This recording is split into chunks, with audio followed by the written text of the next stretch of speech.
Ningún antidepresivo ha curado jamás a una persona deprimida, ni lo va a hacer. Mejora la depresión, mucho más puntos en dormir bien que un antidepresivo. La industria farmacéutica solo quiere ganar dinero. Creer otra cosa es inocente. Parte del problema tiene que ver con la educación médica. Una experiencia traumática es la falta de mirada.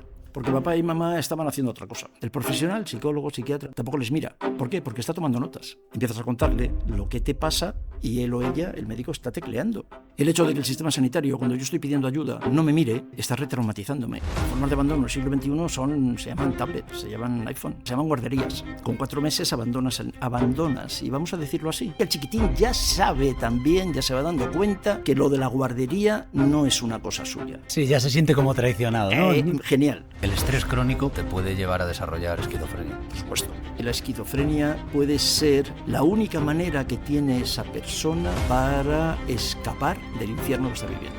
En medicina solucionamos bastante pocas cosas. Hay especialidades en las que el médico no ha curado a un solo paciente en 50 años de actividad profesional. Bienvenidos a un nuevo episodio de Zen Talks. Voy a hacer la intro corta porque esta conversación va a ser espectacular. Tengo aquí hoy conmigo al doctor José Luis Marín y voy a leer su bio, básicamente porque no quiero equivocarme y vais a flipar con el pedazo de invitado que traigo hoy. Médico y psiquiatra, presidente del Foro Internacional para la Formación en Psicoterapia, presidente de honor de la Sociedad Española de Medicina Psicosomática, Psicoterapia y presidente de honor de FAP y MPE. FAP y MPE. Y muchas otras cosas más, me imagino. Espero no haberme equivocado. Bienvenido, doctor José Luis Marín. ¿Cómo estás? Pues encantado de estar aquí, René. Muchas gracias. Tenía muchas ganas de tener esta conversación porque a mí estos temas me interesan profundamente y creo que esta conversación puede ser de ayuda para muchas personas. Antes de empezar con todo el asunto que nos traemos entre manos, quería regalarte nuestros suplementos, primero, para que les eches un ojo y digas lo primero que se te viene a la mente cuando lo ves. Qué bien. Y el Zen Challenge está dentro, ¿vale? Que es un reto de 90 días. Ajá. En el cual estamos ya participando cientos de personas intentando arreglar nuestra rutina diaria, digamos. Es un reto en el que te comprometes a una serie de objetivos de 3 a 5 meses y eliges una serie de retos para cumplirlos. Mira, de hecho en la parte de atrás tienes una... Ajá. Cada día que consigues tus retos vas tachando. Entonces me gustaría que le echases un ojo a los retos a los que te gustaría comprometerte a ti, en caso de que participases en esto y que me des tu opinión sincera como profesional. Pues hombre, a simple vista, así todo lo que marcáis en este cuadro son retos absolutamente obligatorios. Quiero decir que esto es lo que cualquiera de nosotros plantearía como las normas elementales de un estilo de vida para la salud. Vale. Para la salud, exactamente esto, ¿no? Hacer deporte, meditar, leer. La lectura me parece una cosa imprescindible. Agua, sin alcohol, dormir, en dar las gracias. Me parece brillante eso. Acostarte a la misma hora. He hecho en falta un ítem. He hecho en falta apagar la tele. ¿Sí?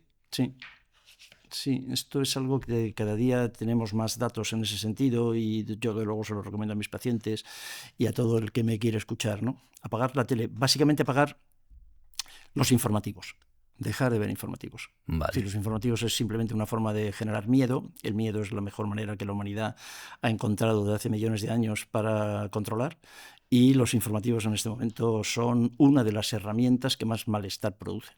Los informativos, apagar la tele, los informativos, los reality shows, todas estas historias. Utilizar la tele exclusivamente como monitor para ver cine.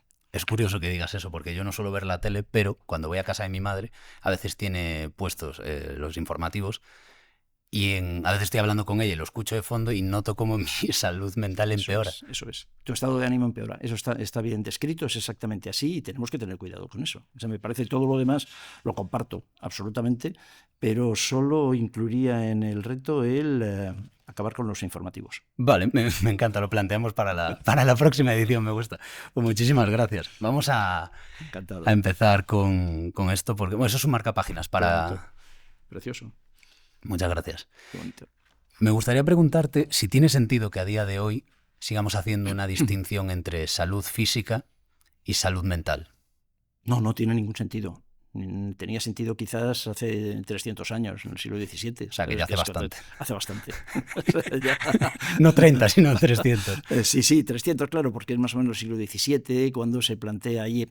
Esto es un debate de hace miles de años, pero en todo caso estamos enganchados en el conocimiento científico occidental, estamos enganchados a la filosofía de Descartes, y es ahí, simplificándolo mucho, cuando él divide, hace esta separación, esta dicotomía, ¿no?, entre lo corporal y lo espiritual, entre el cuerpo y el alma, que luego más recientemente pues, se dividió entre lo corporal y lo psíquico, ¿no? Entonces hay una salud mental y una salud corporal, ¿no? No es absolutamente imposible seguir manteniendo eso, ¿no? Lo hacemos cada día, claro. pero no tiene absolutamente ningún sentido desde ningún punto de vista, ¿no? Y cualquiera sabe, que lo sabemos todos, ¿no?, que todo lo psíquico afecta a lo corporal, pero que todo lo corporal afecta a lo psíquico. Y ahí nos sigue faltando además una tercera pata, que es lo cultural y lo social. O sea, no hay nada social que no afecte a lo psíquico, no hay nada social que no afecte a lo corporal. O sea, es un trípode. Vale. Es un trípode. Un trípode que además, por definición de trípode, no puede estar cojo. Claro. Porque 3 puntos definen un plano, ¿no? Y sin embargo nosotros lo hacemos cojear. Es toda una habilidad, un talento por nuestra parte. No se puede seguir manteniendo. Esto es lo social, lo cultural. Lo cultural, lo biológico y lo psicológico y lo psíquico están íntimamente unidos. Es absolutamente inseparable. La separación es simplemente es una separación administrativa, es una separación técnica, es una separación artificial que nos hemos inventado nosotros, de la que seguimos renegando los profesionales, los médicos. En mi carrera escuché miles de veces que no se puede seguir separando, ¿no?, lo psíquico y lo corporal, lo psicosomático, ¿no?, están unidos. Todos los días decimos eso y sin embargo todos los días seguimos separándolo. Totalmente, totalmente. Sí. ¿Y cuánta gente te encuentras por ahí que tiene un problema interno, psicológico, y que le acaba suponiendo un dolor en el cuerpo, lo acaba somatizando, y esa persona, de alguna manera, ella misma no sabe relacionar, ¿no?, esas dos vertientes, digamos, lo psicológico y lo físico, y que luego va al médico y le recetan algo para el dolor, ¿no?, físico, cuando igual esa persona lo que necesita pues es otra cosa completamente distinta? Pues eso supone aproximadamente el 50% de las consultas en atención primaria. Wow. Exacto, aproximadamente. ¿De acuerdo? Depende del lugar, depende de la muestra, pero entre el 40 y el 50% de las consultas en atención primaria tienen que ver exactamente con eso, con manifestaciones corporales del malestar psicológico. Del malestar psicológico, que para ser exacto es malestar psiconeuroendocrino inmunitario. O sea, lo psicológico sigue siendo una entidad también artificial. Lo psicológico no puede estar separado, y de hecho no lo está. Los fenómenos mentales, como fenómenos cerebrales, están íntimamente unidos con la función endocrino-inmunitaria. ¿Sabes? De forma que el paciente va con ese dolor que tú dices, ese dolor, y en el hombro, ese dolor en el abdomen, en la espalda, va con ese dolor a atención primaria, y en atención primaria nuestros colegas, que son unos genios de cómo manejar 6 minutos, ¿no? La verdad es que me parece dificilísimo cómo lo hacen. Entonces, pues le recetan lo que pueden. Pero tú dices, el paciente no... Permíteme que te haga una precisión. Es decir, el paciente no sabe que ese dolor en el abdomen, ese dolor de cabeza, ese dolor en el cuello, no sabe que es de los nervios. Fíjate, una de las cosas, de las muchísimas cosas que me han enseñado mis pacientes, es que sí lo saben. Sí, los pacientes lo saben, sí. Mayoritariamente lo saben. Hay un concepto que yo aprendí hace muchos años de uno de mis maestros, de Chris Bolas, que se llama lo sabido impensado. Todos los pacientes lo saben. Sí, vale. Es lo sabido impensado. Los pacientes lo saben. Eso me lo han enseñado ellos. Lo saben. Lo que no saben es cómo contarlo. No saben cómo integrarlo, no saben cómo narrarlo, no saben cómo asociarlo. Y el sistema sanitario y el sistema de valores cultural hace exactamente lo contrario. O sea, intenta no integrarlo, curiosamente, ¿no? Entonces, no, esto es biológico, esto es corporal, o esto es psicológico, esto es mental, ¿sabes? Pero el paciente lo sabe, el paciente sabe que hay una relación. Y cuando se lo preguntas y cuando le facilitas y cuando le permites la posibilidad de asociar, le das los recursos para poder asociarlo, él o ella te dice que sí, que ya lo había pensado, pero que no se había atrevido a contárselo, porque claro, ¿cómo le voy a contar esto al médico? Total. ¿Sabes? Pero lo saben, sí. Quería preguntarte si nuestra estructura psicológica, nuestros traumas, nuestras depresiones, lo que sea que a día de hoy padecemos internamente, proviene de nuestra infancia. Sí. Lógicamente. También eso es una habilidad que ha desarrollado el modelo biosanitario, biomédico, biofarmacéutico ya de asistencia sanitaria, ¿no? Toda una habilidad, todo un talento para separarlo. Vale. Para separar algo que es absolutamente inseparable. Es decir, todo lo que nos ocurre en nuestra vida, todo lo que somos en nuestra vida, comienza el día en el que nuestros padres se conocen. O sea, más allá incluso de la infancia. Exacto. Vale. Comienza ahí y seccionar eso, no solo negarlo, sino solamente seccionarlo y hacer como que no tiene importancia, ya es todo un ejercicio en contra de la evidencia científica. Es decir, que cómo nos construimos, que cómo nuestro sistema nervioso se construye, como secuela evolutiva por la bipedestación, ¿no? Cuando el Homo se pone de pie. Ahí hay que hacer todo un ejercicio de adaptación de la pelvis, ya el cráneo tiene que ser más pequeño, y nacemos después de 9 meses, pero nacemos con un cerebro que no vale para nada. Ya. Y no hay más que ver a un recién nacido para darse cuenta. Sí, completamente inútil, ¿no? Inútil. El corazón funciona bien, el riñón funciona bien, su páncreas, el intestino, todo, el organismo, lo biológico funciona bien. El cerebro no funciona prácticamente para nada que no sean las cosas más elementales, ¿no? Funciona la parte más antigua del cerebro. Todo lo que es las conexiones neuronales, las conexiones que luego nos va a tener que ver con lo que llamamos la inteligencia, los recursos, la resiliencia, las respuestas, la adaptación. Todo eso se construye ahí, se construye antes de nacer, se ya está construyendo ya en los últimos trimestres del embarazo, pero sobre todo, desde luego, a partir del primer día de nacimiento, ¿no? En el que el ser humano, fuera de una relación, sobrevive muy poco tiempo. Nos construimos en la relación. Es la relación lo que nos construye, pero nos construye de una forma metafórica, nos construye psico-neuroendocrino inmunitariamente. Entonces, lo que vamos a ser toda nuestra vida está definido primero con un material genético, y ahí cuando nuestros padres se conocen ya comienza una fantasía de unión genética y sobre todo de desarrollo epigenético. Nos construimos después, y todo lo que somos después y cómo reaccionamos desde el lenguaje. O sea, hablamos castellano, hablamos inglés, o chino o cantonés. Claro. ¿Sabes? Desde ahí, todo eso se construye en los primeros años de vida, ¿no? Así que algo que también nos llama la atención en psiquiatría y en general en medicina, ¿no? Es el concepto del de repente.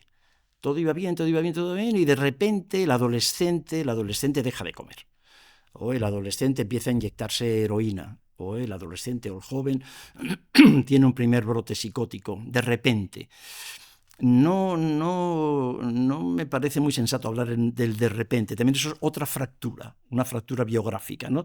Todo lo anterior no se valora, no se pregunta, no se explora. Y de repente empezamos entonces a hacer diagnósticos de anorexia nerviosa, de esquizofrenia, de esquizofrenia paranoide, de brote psicótico, de adicción a opiáceos, o de ansiedad, depresión, de TDAH, también de lo que quieras. Cuidado con el de repente. Parece que esto es yo creo, es uno de los inconvenientes del sistema asistencial. De repente existe en un accidente de tráfico. Ahí sí hay un de repente, en las urgencias, ¿sabes? Entonces, claro. Me he caído por la escalera, tengo una fractura ósea. Perfecto, eso ha ocurrido, tiene fecha.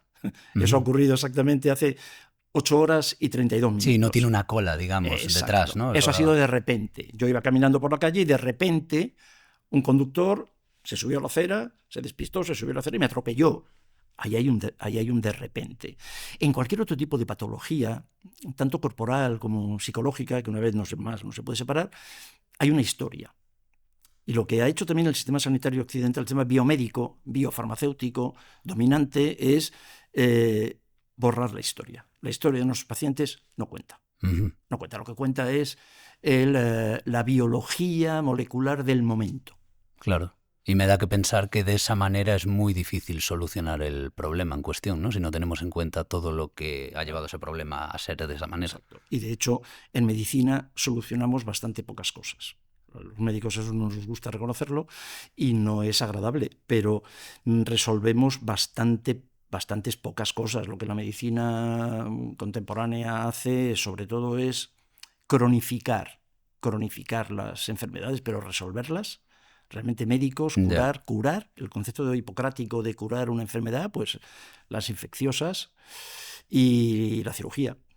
Pero lo demás, lo que vemos en los hospitales cada día, en todas las especialidades, básicamente son enfermedades crónicas. Enfermedades crónicas. Hay especialidades en las que el médico no ha curado a un solo paciente en 50 años de actividad profesional. Nada. En reumatología, en cardiología, en endocrino. Simplemente lo que hacemos es cronificar la vida de las personas, alargarla con buena calidad. Está bien, eso está bien. Pero no curamos. Y una de las herramientas que yo creo que... Bueno, esto no es una opinión exclusivamente personal, está bien demostrado, ¿no? Vale. Que podríamos ayudar y que podríamos aportar es la historia. El reconocer la influencia de la historia en la patología actual. Sea cual sea, además, la patología.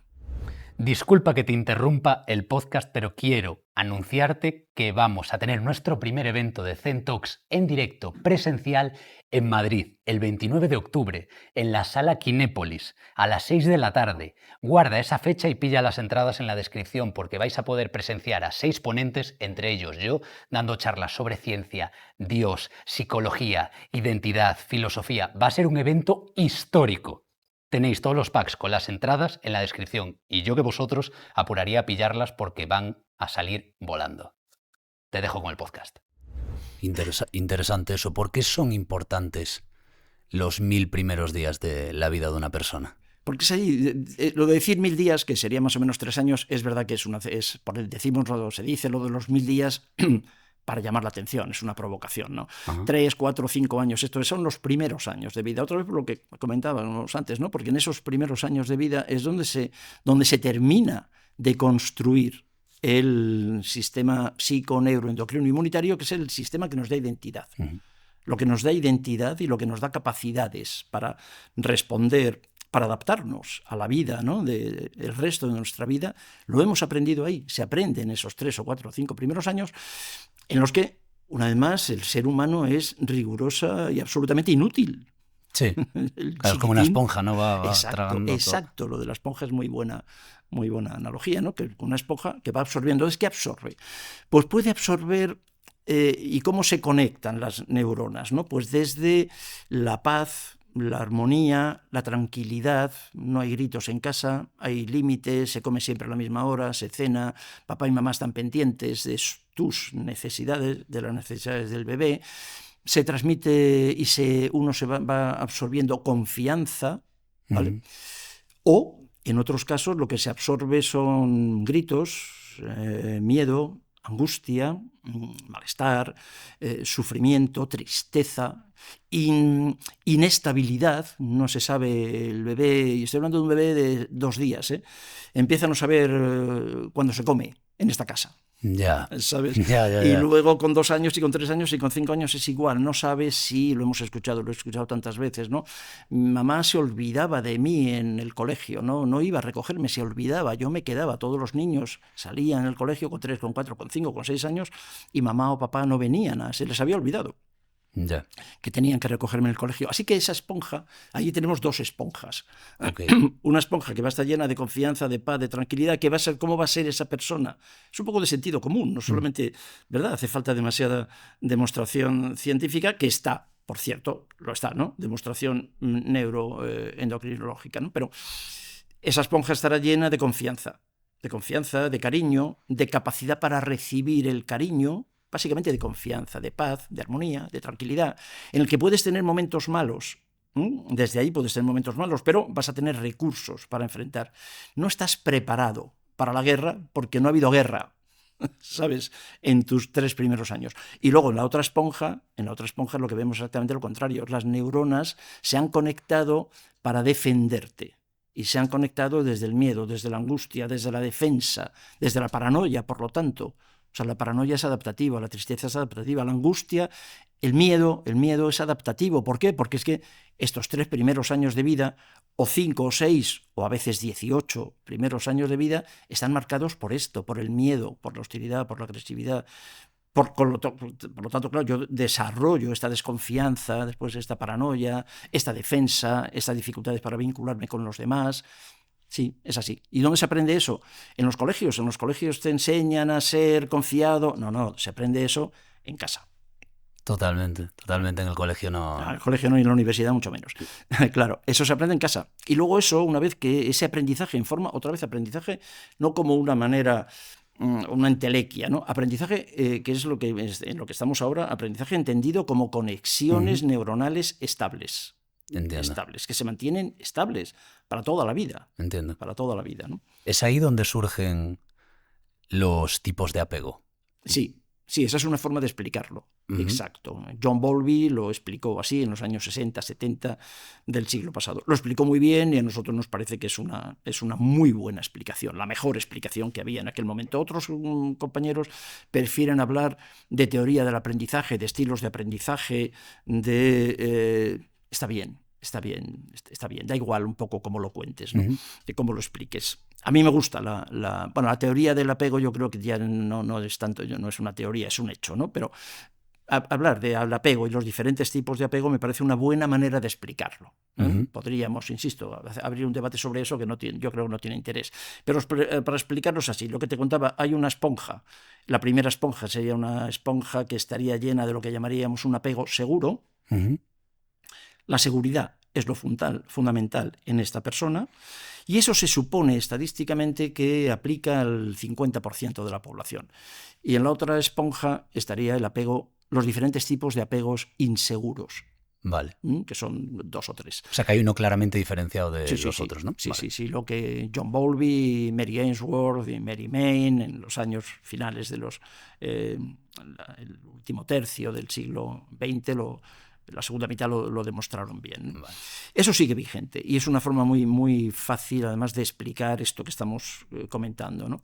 Entonces, estas personas con lo que tú me contabas que me ha gustado mucho, ¿no? De la analogía de la esponja, pues hay unas personas con esa esponja llena de llena de inseguridades, ¿sabes? De necesidad de evitar, de dudas, el apego ansioso, evitativo, levitativo, todo eso pues son las personas que luego vemos no solamente en la consulta, porque el apego inseguro no es una enfermedad, naturalmente. El apego inseguro es un riesgo.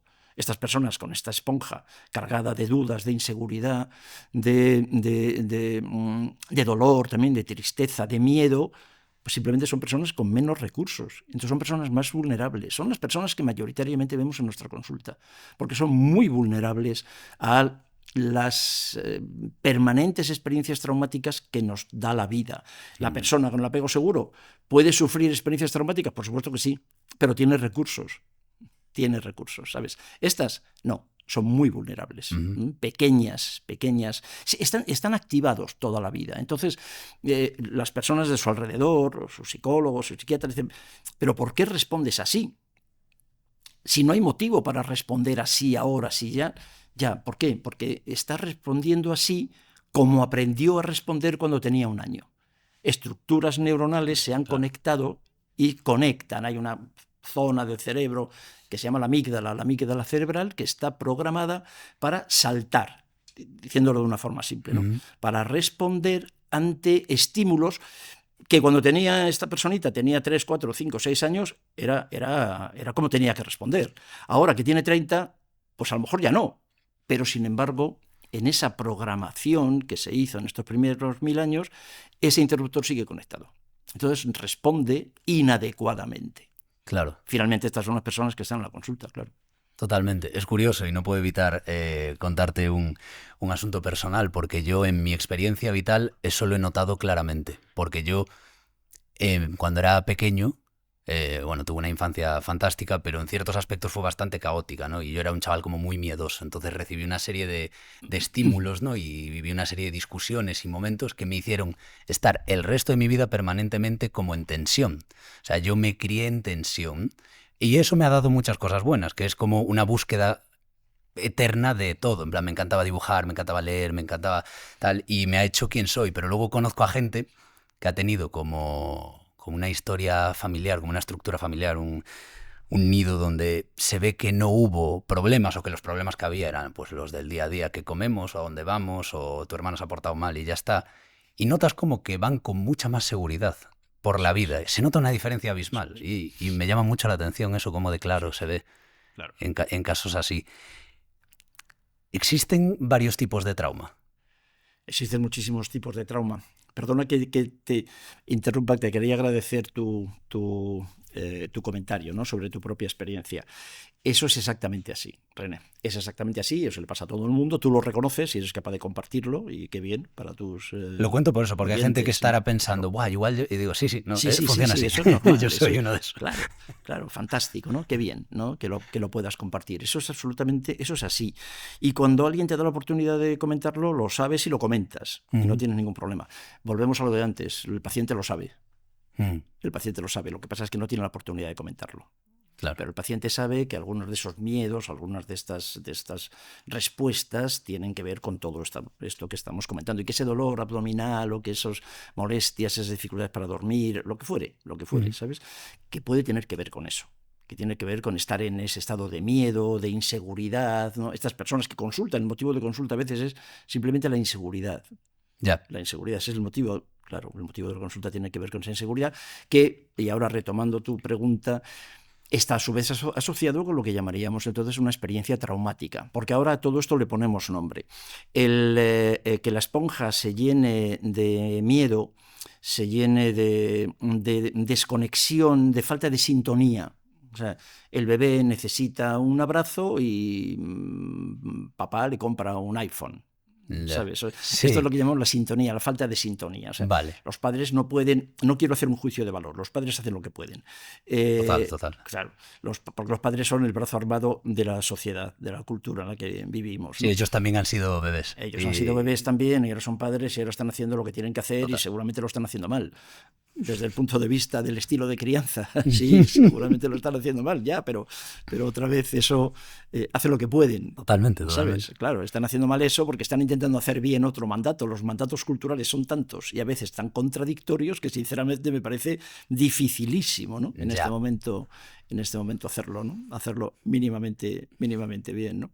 Entonces, claro, pues es así, ¿no? Esta persona en esta sensación de inseguridad está inseguro toda su vida, claro, sí. Tenemos que mirar a una persona que está precisamente en la consulta porque no ha sido mirada.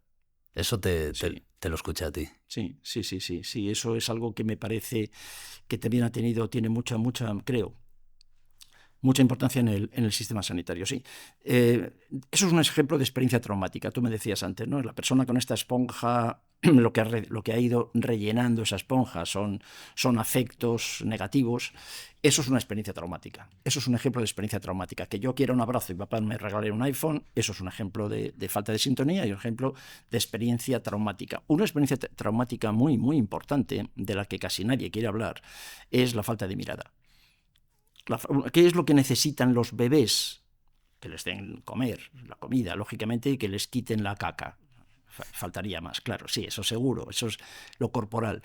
Pero una de las cosas que necesitan fundamentalmente, porque eso es lo que les va a definir otra vez y les va a dar seguridad, y ahí se empieza a establecer lo que se llama la autoestima y el autoconcepto, la seguridad, es la mirada.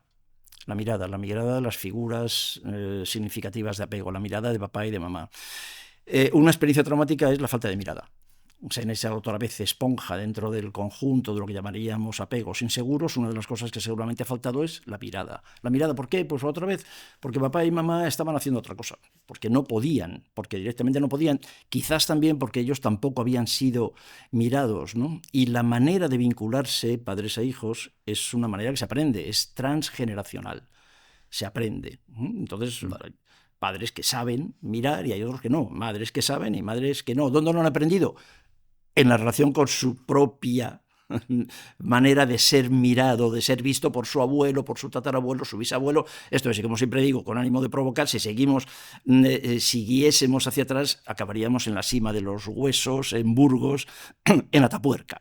Desde ahí todo esto se ha ido transmitiendo, ¿no?, las diferentes maneras. En resumen, este niño, esta niña no ha sido suficientemente mirado y eso es muy traumático para él o para ella, muy traumático, la falta de mirada, porque otras veces la mirada es la sonrisa, la seguridad, la cara de amor de mamá, de papá, la que carga, esa mirada es la que carga emocionalmente al bebé, al recién nacido. Estos niños no han sido mirados, estos niños, estas niñas, no han sido suficientemente mirados, no han sido mirados bien, han sido a veces incluso mirados mal, con mala cara, dicho de una forma simple. Y luego entonces se encuentran mal. Entonces vienen a nuestras consultas, van a atención primaria, van a cualquier especialidad hospitalaria, al médico, van al psicólogo y se encuentran con que el profesional, psicólogo, psiquiatra, médico, el profesional tampoco les mira. ¿Por qué? Porque está tomando notas. O porque está, y eso es una experiencia que tenemos todos y que genera mucha angustia, tú vas, no sé si te ha ocurrido en alguna ocasión, vas a tu médico a atención primaria, empiezas a contarle lo que te pasa y él o ella, el médico, está tecleando. Está tecleando y está mirando pero no te está mirando a ti, tú estás ahí a este lado, del otro lado de la mesa. A ver, cuéntame, ¿qué te pasa? Tú empiezas a hablar, pero yo no te miro. Ya. ¿Sabes? Claro. Eso es una retraumatización, eso crea mucho malestar. O sea, si parte de mi problema es que no he sido mirado, el hecho de que el sistema sanitario, cuando yo estoy pidiendo ayuda, el sistema sanitario no me mire, está retraumatizándome, es más de lo mismo. Ya. Con lo cual, la relación de confianza que puedo establecer con este profesional es una relación deficiente. Y a partir de ahí, pues mal, claro. Ya empezamos mal, porque además tú llegas allí con el esfuerzo que eso supone, ¿no? De Eso tener es. ya tu malestar y decidir, vale, voy a ir al médico, voy a ir al psicólogo. Y cuando llegas no... Eso es como cuando le quieres contar algo a alguien que te hace mucha ilusión y saca el móvil. Eso es. Es como, no me hagas esto, ¿sabes? Es una falta de conexión. Ahí lo que se percibe es una clarísima falta de conexión. Entonces el profesional está... Y el profesional está así porque está obligado. Claro. En el sistema sanitario está obligado a poner estos datos porque se imaginó hace algún tiempo que el tener todos estos datos registrados en una historia clínica centralizada era algo bueno. Uh-huh. Pues seguramente sí. En aquel momento se pensó que eso era bueno. 20 años más tarde o 30 años más tarde, pues resulta que como siempre también en la historia de la humanidad, hay algo bueno y luego asociado a eso bueno hay algo que no lo es. Uh-huh. ¿Y qué perdimos? Ganamos datos. Ganamos datos. Yeah. Con la historia clínica de este estilo ganamos datos, pero perdimos relación. Yeah. Perdimos relación. Y lo que hoy sabemos, sin embargo, en psicoterapia es que lo que cura es la relación. Curiosamente, no curan los datos, no cura la técnica, ¿sabes? No curan las pastillas, por supuesto. Lo que cura es la relación. Lo que cura, no cura la psicoterapia, curan los psicoterapeutas. Cura la relación, ¿sabes? Y sin embargo, la relación, el profesional la tiene con un ordenador. O están algunos de mis colegas escribiendo compulsivamente al dictado. El paciente está hablando y ellos están escribiendo notas que algunas veces, como supervisor de muchos de estos compañeros, yo les preguntaba, ¿estas notas para qué las quieres? Si luego no las vas a mirar nunca, ¿no? Total. Casi nunca, ¿no? Un montón de papeles escritos que luego tampoco se revisan. Y el paciente está esperando que alguien le mire.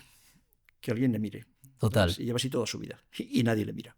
Hace poco escuché, no sé dónde lo escuché, pero me pareció fascinante porque explica esto que acabas de contar y al mismo tiempo explica cómo un poco a rasgos generales está funcionando el mundo a día de hoy. Es que decían que si tú quieres observar qué es una cebra, ¿no? Y cómo se comporta, pues que tenemos una tendencia a encerrarla en un zoo y ver qué hace. Entonces, de esa manera lo que vamos a descubrir es, como decías tú antes, que come y caga, ¿no? Como un bebé. Dices, mira, la cebra come, la cebra caga y se mueve para adelante y se mueve para atrás.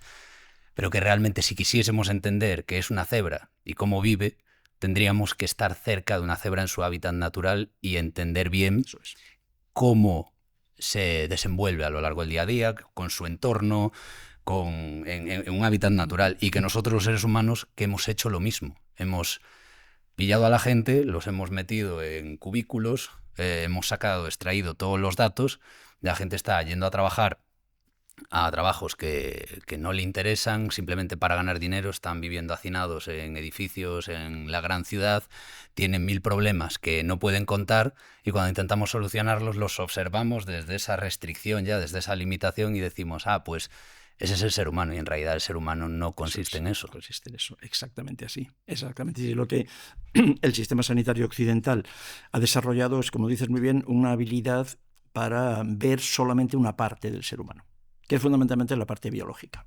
Claro. Entonces, realmente nosotros no vemos personas. En medicina hace muchos años que dejamos de ver personas. En medicina hace muchísimos años, para empezar, también que dejamos de ocuparnos de la salud.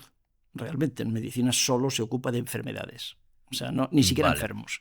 La salud, claro, eso a mí me llama mucho la atención cuando hablamos de que somos profesionales de la salud. Me parece que es una paradoja, enganchando con lo de la salud mental, ¿no? ¿Profesionales de la salud? ¿Realmente profesionales de la salud? No, somos profesionales de la enfermedad. Psicólogos y médicos, y fisioterapeutas y odontólogos. Quiero decir, que se siga hablando de ciencias de la salud, de profesionales de la salud, me parece paradójico. Ninguno de ellos, en ninguna de esas carreras, le han dedicado más de 10 o 15 minutos a hablar de la salud y a promover la salud y a hacer retos como tú me has mostrado hace un momento, ¿no? Para ver cómo podemos cambiar el estilo de vida, educar a la población en un estilo de vida saludable y hacer como... No, eso no está en el currículum médico, no está. Ya. En la formación médica eso no está, nada, hace muchísimos años que eso desapareció. Así que realmente somos profesionales de la enfermedad.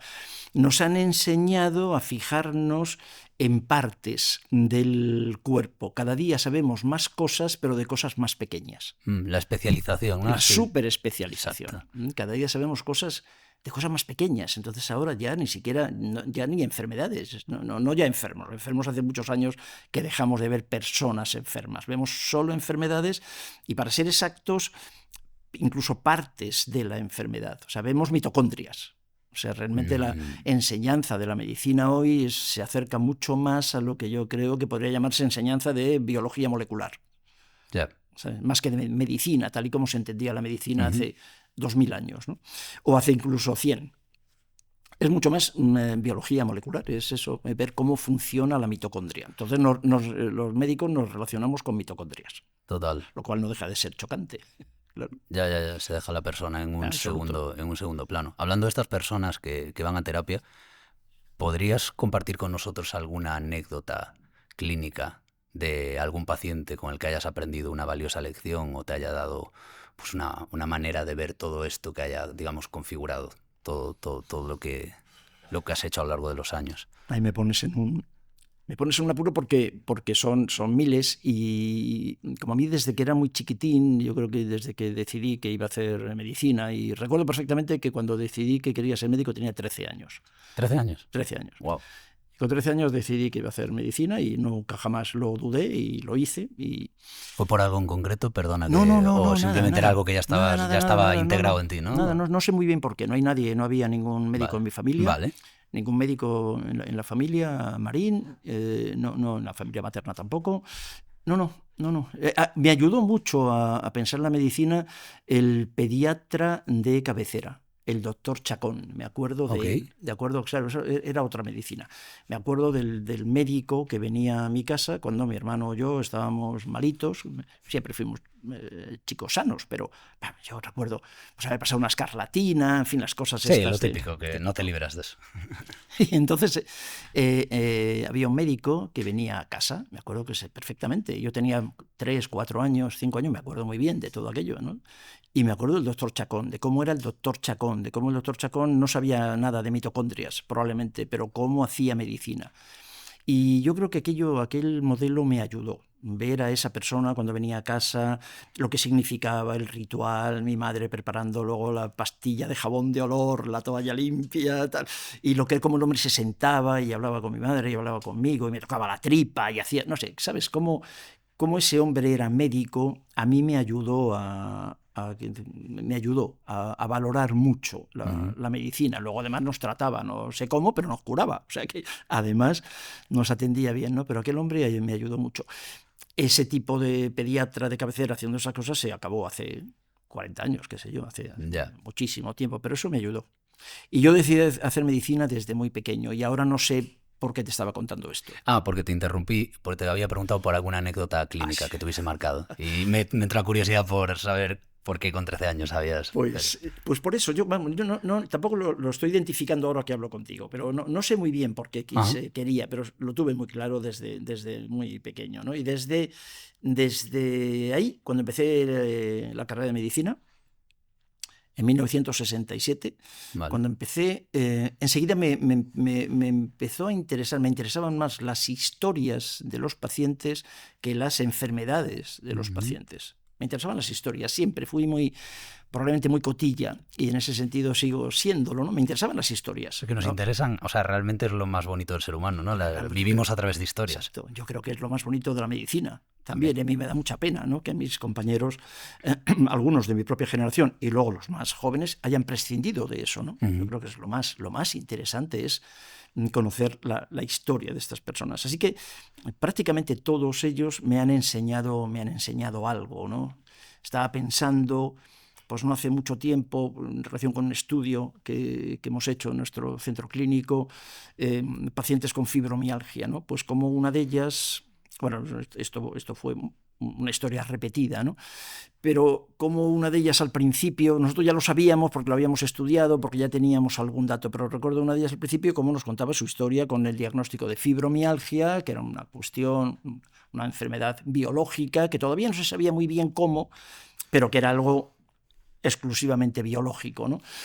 Entonces ella vino a la consulta en un estudio en el que estábamos ofreciendo la posibilidad de un tratamiento psicológico a estas personas. Ellas venían voluntariamente, un estudio aprobado por el Sistema Público de Salud, por un hospital de la Seguridad Social en Madrid, y las pacientes venían voluntaria y gratuitamente, naturalmente, a ser vistas en esta unidad de intervención psicológica. Y bueno, pues nosotros le preguntamos en nuestro protocolo de historia clínica, en las primeras sesiones le preguntamos por las experiencias traumáticas, lógicamente.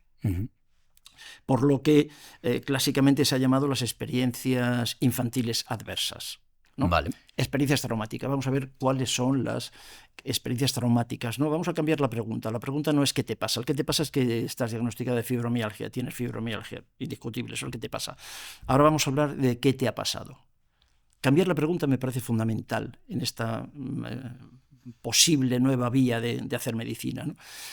Evitar el de repente, ¿no? ¿Qué te ha pasado? Entonces, bueno, pues en un momento le preguntamos por experiencias traumáticas que ella recuerde, por experiencias adversas. La mujer se queda callada, se queda mirándome. Yo no estoy tomando notas en ese momento, estoy mirándola. Lógicamente, yo nunca he ejercido con un ordenador. Vale, interesante. Nunca lo he querido hacer y nunca he estado tecleando mientras el paciente hablaba. Tengo que tomar notas, sobre todo en las primeras entrevistas, pero nunca con un teclado. Entonces la paciente dice, no sé si, no, seguramente no tiene nada que ver, bueno, cuéntame. Bueno, nos cuenta un episodio de los que hemos oído miles de veces de abuso sexual en la infancia. Quiero recordar que eran entre los 6 y los 12 años aproximadamente, como era pues, un vecino, cuando ella lo cuenta, porque el problema además de este tipo de maltrato, este tipo de trauma, de historia traumática, en concreto el abuso sexual infantil, que es sobrecogedor, la frecuencia, son uno de esos temas del que nadie quiere hablar, pero es sobrecogedora la frecuencia en el mundo, incluyendo, por supuesto, en nuestro país y en la ciudad de Madrid, ¿no? Pues ella nos cuenta ese episodio, lo mal que lo pasaba con el vecino. Cuando sus padres se iban a trabajar, la dejaban al cuidado del vecino. Entonces, cuando ella, la niña, con 6 años, le cuenta el primer día que pasa esto a su madre, la madre dice que no, que cómo se puede inventar eso, que no, que eso de ninguna manera, que no ha ocurrido. Así que la chiquilla tiene que hacerse cargo de 6 años de abusos del vecino sin poder contarlo en su casa, porque no la creían y no podía contar eso, ¿no? Bueno, pues ella me cuenta eso y ahí ella puede establecer, ¿no?, en ese momento la relación entre el dolor actual fibromiálgico, que ese dolor y ese sufrimiento no lo discute nadie. O sea, la fibromialgia no es una enfermedad inventada, no es algo, no, ese dolor jamás. Pero lo podemos vincular y ella lo vincula, y es ella la que lo vincula, y es ella la que me dice que comienza a llorar mansamente, a llorar con paz, con tranquilidad, diciendo esto es la primera vez que me lo preguntan. Llevo 24 años diagnosticada de fibromialgia. Yo siempre pensé que esto tenía algo que ver, porque a partir de aquel momento mi vida fue un infierno, ¿no? En la relación después, claro, con su novio, en la relación con su marido, los problemas en la relación sexual, su vida fue un auténtico infierno, hasta que se diagnostica también la fibromialgia, con lo cual sigue siendo un infierno, ¿no? Esto no me lo han preguntado jamás, doctor. Bueno, que le agradezco mucho que me lo pregunte. ¿Usted cree que tiene algo que ver? Yo le pregunto, ¿a ti qué te parece, no? Dice, yo estoy segura de que eso me marcó mi vida. Yo estoy segura de que eso tiene mucho que ver con fibromialgia. Pero una vez se lo conté, hace muchos años, se lo conté a una compañera suya, una neuróloga del hospital. Le dije, doctora, yo no sé si esto que me pasó a mí, que yo lo recuerdo, fue muy duro. Yo no sé si esto puede tener algo que ver con mi enfermedad actual. Y entonces es que verá, durante unos años un vecino... Y entonces la neuróloga me cortó, me dijo, no, eso pasó hace muchos años, eso no tiene ninguna importancia, no tiene ninguna relación con tu enfermedad actual, lo que tienes que hacer con eso es pasar página, olvidarte y superarlo, ¿no? Y la paciente me decía, y ya está, y nunca más lo volví a contar, claro. Pero, y la doctora tenía razón, yo tenía que pasar página y superarlo y olvidarlo. ¿Sabes qué pasa? Es que no sé cómo se hace eso. Claro, suena como claro. Es como lo de estoy mal, pues no estés mal. Exactamente, estoy deprimido, pues anímate. Anímate. Tengo miedo, estoy angustiado, ¿no? Pues relájate, ¿sabes? Esos son estos típicos mandatos médicos que a veces los médicos hacemos con buena voluntad, obviamente, ¿no?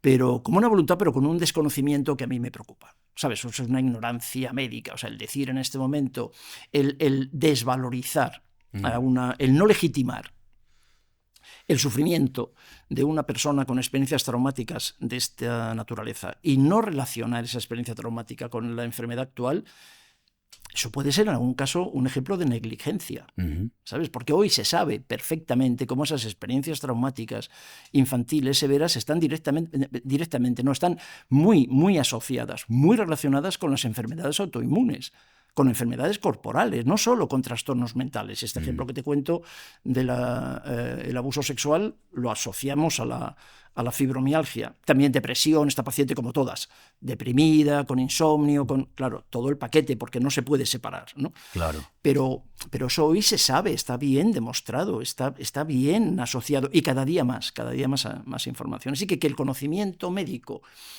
ignore este conocimiento no me gusta, sinceramente. Me parece que es... no, total. Claro, que puede llegar a ser en algún momento negligente, ¿no? Cuando con esta paciente empezamos a tratar, ya no la fibromialgia seguía en tratamiento por los reumatólogos del hospital, que eran reumatólogos con los que nosotros teníamos muy buena relación, claro, y eran ellos quienes nos derivaban a la paciente.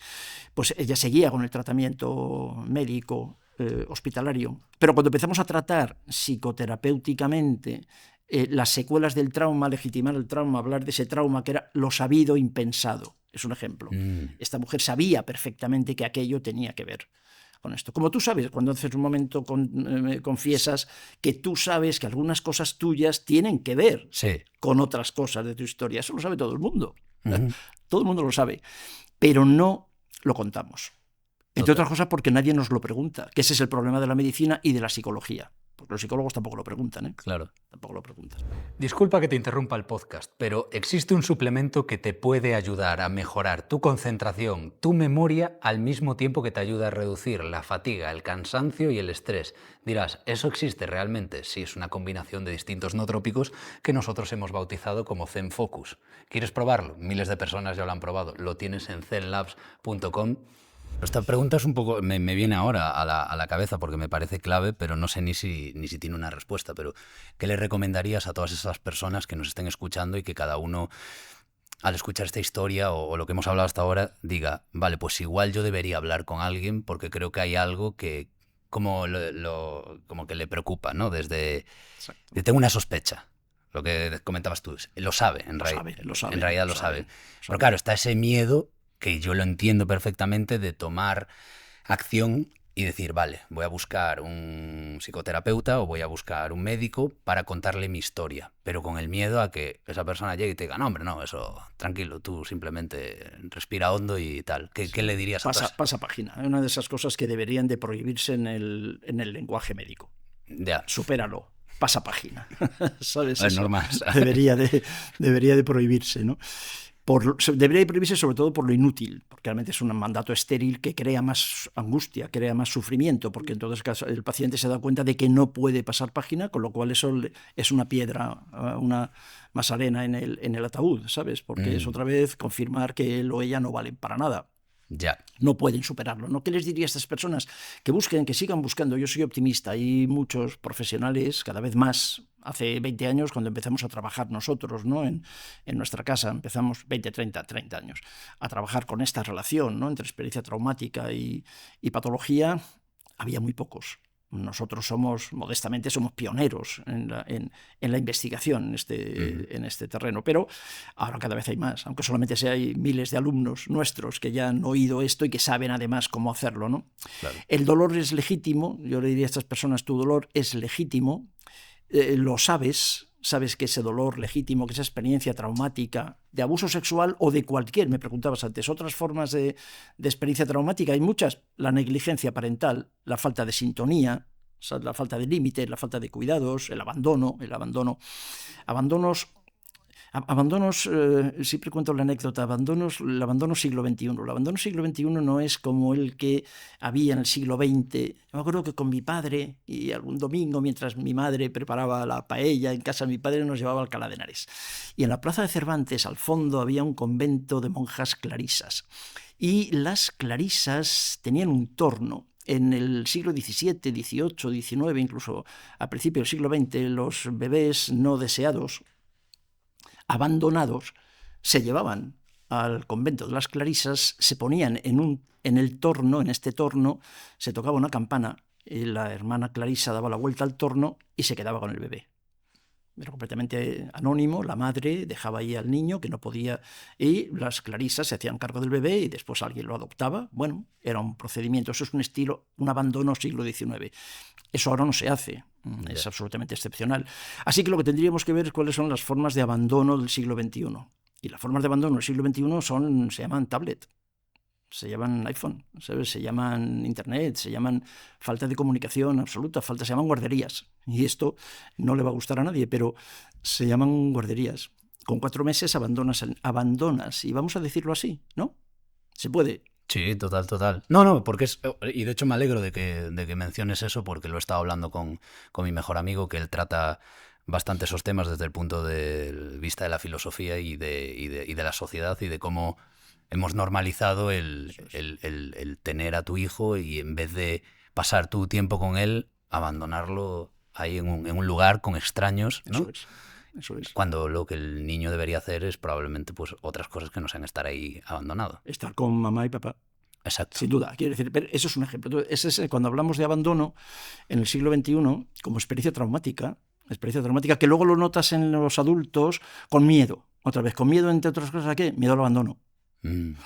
Claro, miedo al abandono, relaciones tóxicas, me agarro a un clavo ardiendo, ¿sabes? Muchos de estos otros diagnósticos que nos hemos inventado en las relaciones interpersonales tienen muchísimo que ver con el miedo al abandono, porque es como se sintieron con 4 meses, 16 semanas de baja maternal. Así que las madres, llorando muchas de ellas, con mucho sufrimiento, porque es otra vez lo que decíamos, lo mental, lo corporal y lo social. Ahora tienes el estilo de crianza actual, es que una madre tiene que dejar a su niño en una guardería. ¿Los niños, las niñas, los chiquitines se socializan en la guardería? No, hombre, no, naturalmente que no. Eso es otra racionalización que hemos hecho los padres, los adultos, para abandonar a los chiquitines. ¿Los chiquitines necesitan una guardería? No. Pues es curioso que digas eso, porque yo es la primera vez que lo escucho. O sea, que los niños no socializan en la guardería. No, para nada. Los niños lo único que pueden aprender en las guarderías son maldades. Van a aprender. Claro. Porque yo sí que lo tenía de interioridad, de que, bueno, al menos interactúan con otros chavales, tal, no es como la excusa. No, es la excusa. Eso se llama racionalización. Vale. Eso es lo que nos decimos en esta sociedad de consumo hiperproductiva en la que tenemos que estar trabajando 18 horas diarias. Nos explicamos todo esto para esconder el dolor y el malestar y la angustia de que los niños están cada año peor. Okay. Eso es un dato. ¿Sí? ¿No? Cada año, sí, claro, cada año hay más intentos de suicidios en niños, en adolescentes, y los psicólogos infantiles no dan abasto. O sea, eso cada año está un poquito peor. No, los niños se socializan mamando. Es decir, la socialización, el reconocimiento de que hay otro y de cómo el otro me transmite con la mirada, mientras me está dando el biberón o me está dando la teta, me transmite con la mirada, me transmite afecto, me transmite paz, porque no se puede separar la alimentación de la emoción. O sea, mientras estamos comiendo, mientras estamos mamando, estamos incorporando afecto en la esponja. Estamos incorporando paz, tranquilidad, mamá está contenta, mamá está feliz, está tranquila, me está transmitiendo eso, ¿sabes? O no, estamos transmitiendo inseguridad, malestar, sufrimiento, urgencia, rapidez, otra vez eso sí, inseguridad, he dicho, ¿no? Sí. Así que la socialización se hace ahí, la socialización se hace en casa, con mamá y con papá, con mamá y con mamá y papá y hermanos, si tienes, y vecinos o primos, ahí se hace la socialización y luego con 4 años te vas al cole. ¿Sabes? Ya, porque luego lo que te van a enseñar en el cole no tiene el menor interés para la vida. Más allá de cuáles son las capitales de Europa, que luego los escolares ahora ni siquiera se las saben. Y luego te olvidas al final. En el momento no te interesa, honestamente. Exacto, no te interesan para nada. Entonces, las guarderías no socializan nada, no socializan a su vez. Pues bueno, y el niño a su vez, en cualquier caso, el chiquitín que luego tiene en casa, cuando sale de la guardería otra vez, de la esponja, que lo que tiene es más o menos eso, seguridad y paz, bueno, pues puede recuperar, ¿vale? Puede recuperar en el fin de semana y tal, puede recuperar, pero los otros mucho menos todavía. Entonces, la guardería es un abandono. Lo que el chiquitín está sintiendo no es un premio, no es que bien, qué suerte que con 4 meses o con 1 año o con 1 año y medio estoy en una guardería con otros pequeños delincuentes, ¿no? Con otros locos bajitos, como decía Gila, ¿no? Sí. No, hombre, no. Con 1 año y medio, con 1 año tú no quieres estar en una guardería, de verdad que no. No, nadie ha querido estar en una guardería. En resumen, eso es una forma de abandono. ¿De acuerdo? Ya está, vamos a decirlo con claridad. Claro. Vamos, eso es lo que nos parece a nosotros, no es una opinión personal, de eso no soy el único. Y bueno, pues a partir de ahí, estas son otra vez experiencias traumáticas que van determinando nuestra vida, que van determinando nuestra manera de relacionarnos con nosotros mismos, con la sensación de valor que nos damos a nosotros mismos, de seguridad, de paz, de reconocimiento, la relación con nosotros mismos y la relación con los demás, lógicamente. Y así estamos el resto de nuestra vida. Y claro. Luego aparecen los síntomas, aparecen con 4 años a veces, y cada vez más hay más síntomas, cada vez hay más niños diagnosticados de TDAH.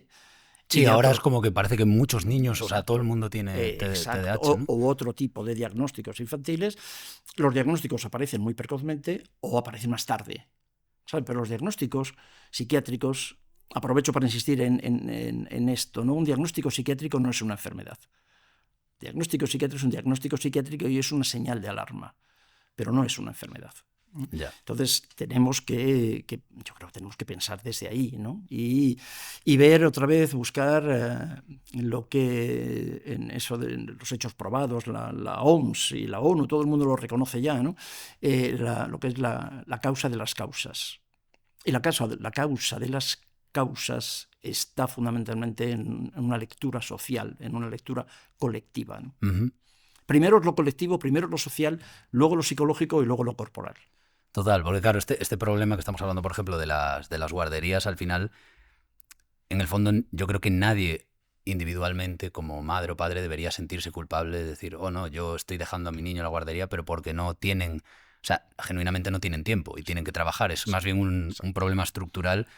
Y yo te he escuchado a ti decir también que otro de esos problemas es las distancias desde la casa de uno al centro de trabajo, por ejemplo. Exacto.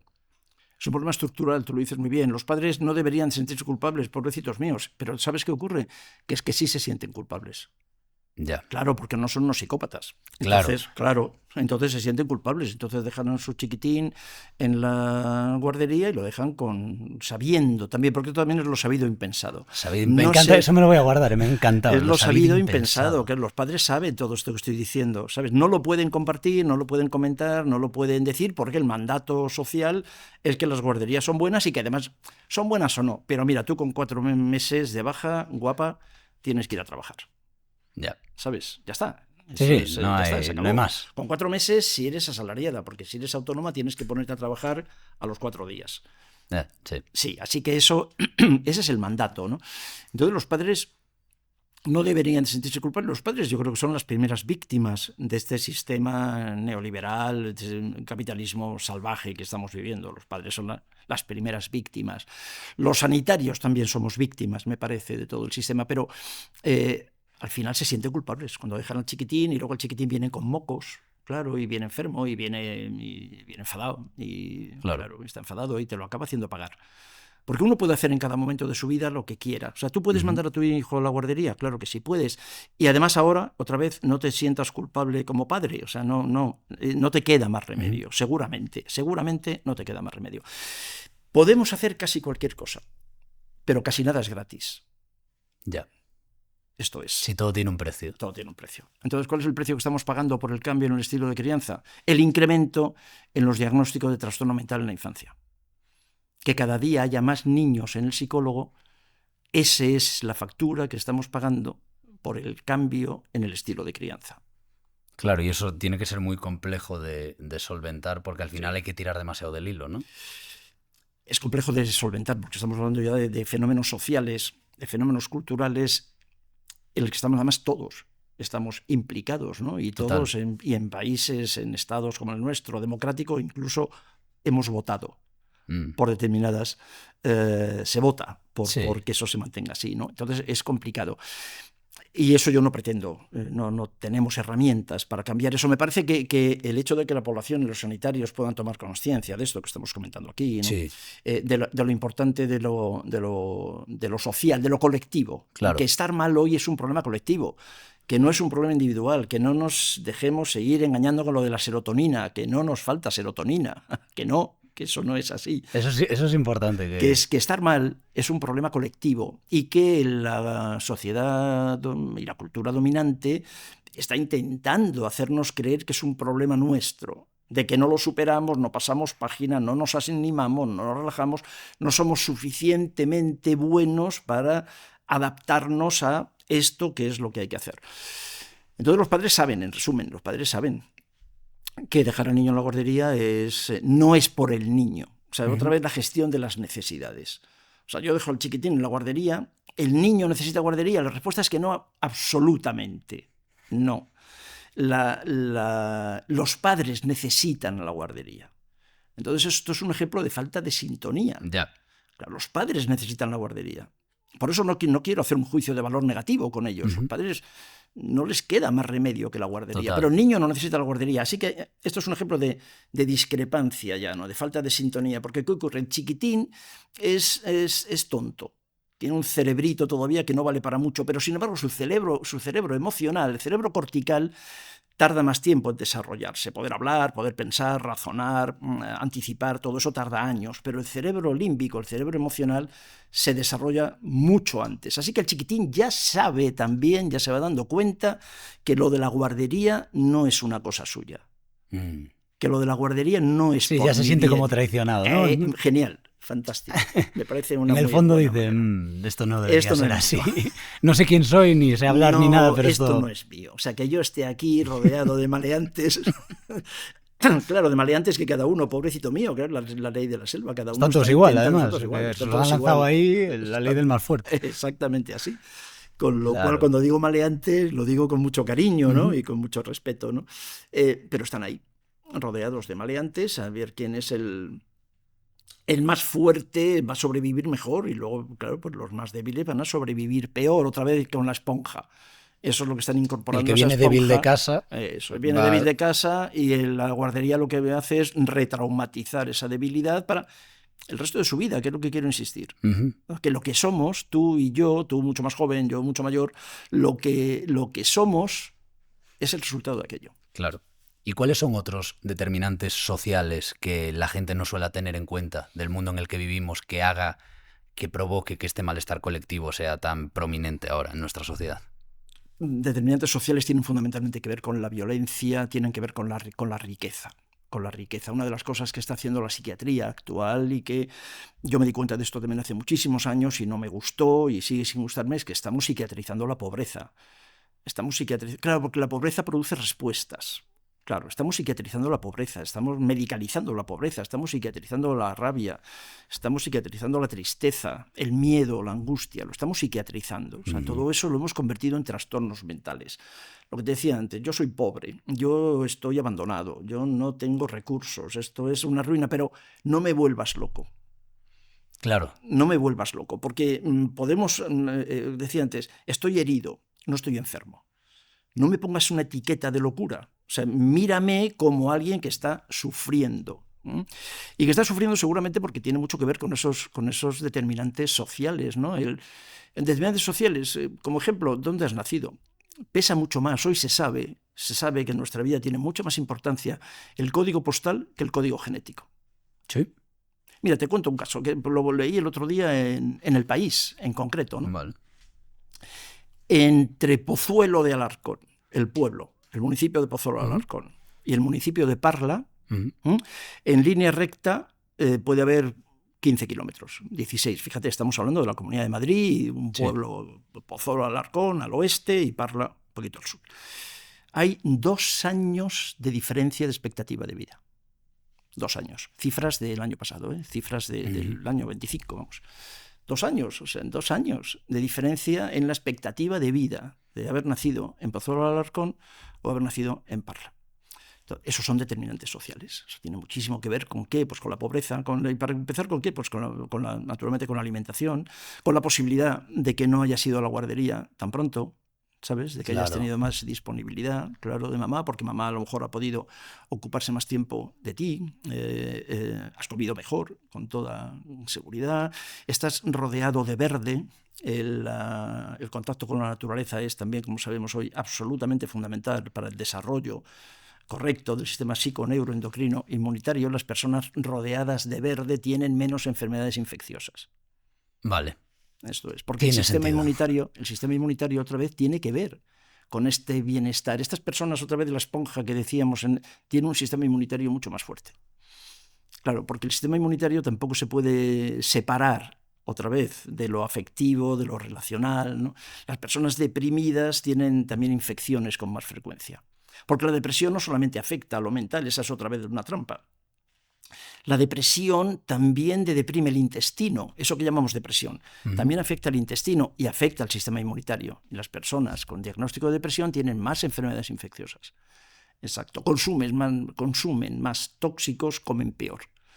Y todo eso lo hacen también desde el estado de ánimo, ¿no? Entonces, los determinantes sociales tienen muchísimo que ver con dónde está tu casa. ¿Dónde está tu casa? La cantidad de árboles que tienes a tu alrededor. El ruido ambiental. El ruido es un determinante social muy importante. Se reconoce que estos primeros años de vida, sin duda, la distancia, lo que decía, claro, la distancia desde donde vives a donde trabajas. ¿Sabes? Que puedes estar 1 hora y media en un transporte público o en tu propio coche, pero en todo caso 1 hora y media para ir y otra hora para volver. Eso es el 10% del día en total, que es el 16% del día activo. Eso es una barbaridad. Eso te coloca en estas situaciones, ¿no? De la precariedad laboral, naturalmente, la pobreza, ¿sabes? La dificultad para llegar a fin de mes, para poder tener una cierta seguridad económica. Todo eso, lo que ocurre como experiencias traumáticas, lo que hace es que activa tu sistema, otra vez psiconeuroendocrino inmunitario, activa el sistema que se llama el sistema hipófiso adrenal y te coloca en una situación de estrés crónico. De estrés crónico, algo que ahora está muy de moda, pues sube el colesterol, todo este tipo de cosas. Te colocan en una situación de estrés crónico. Son personas que están crónicamente estresadas y eso otra vez es imposible vivirlo sin pagar una factura. ¿Y cuál es la factura?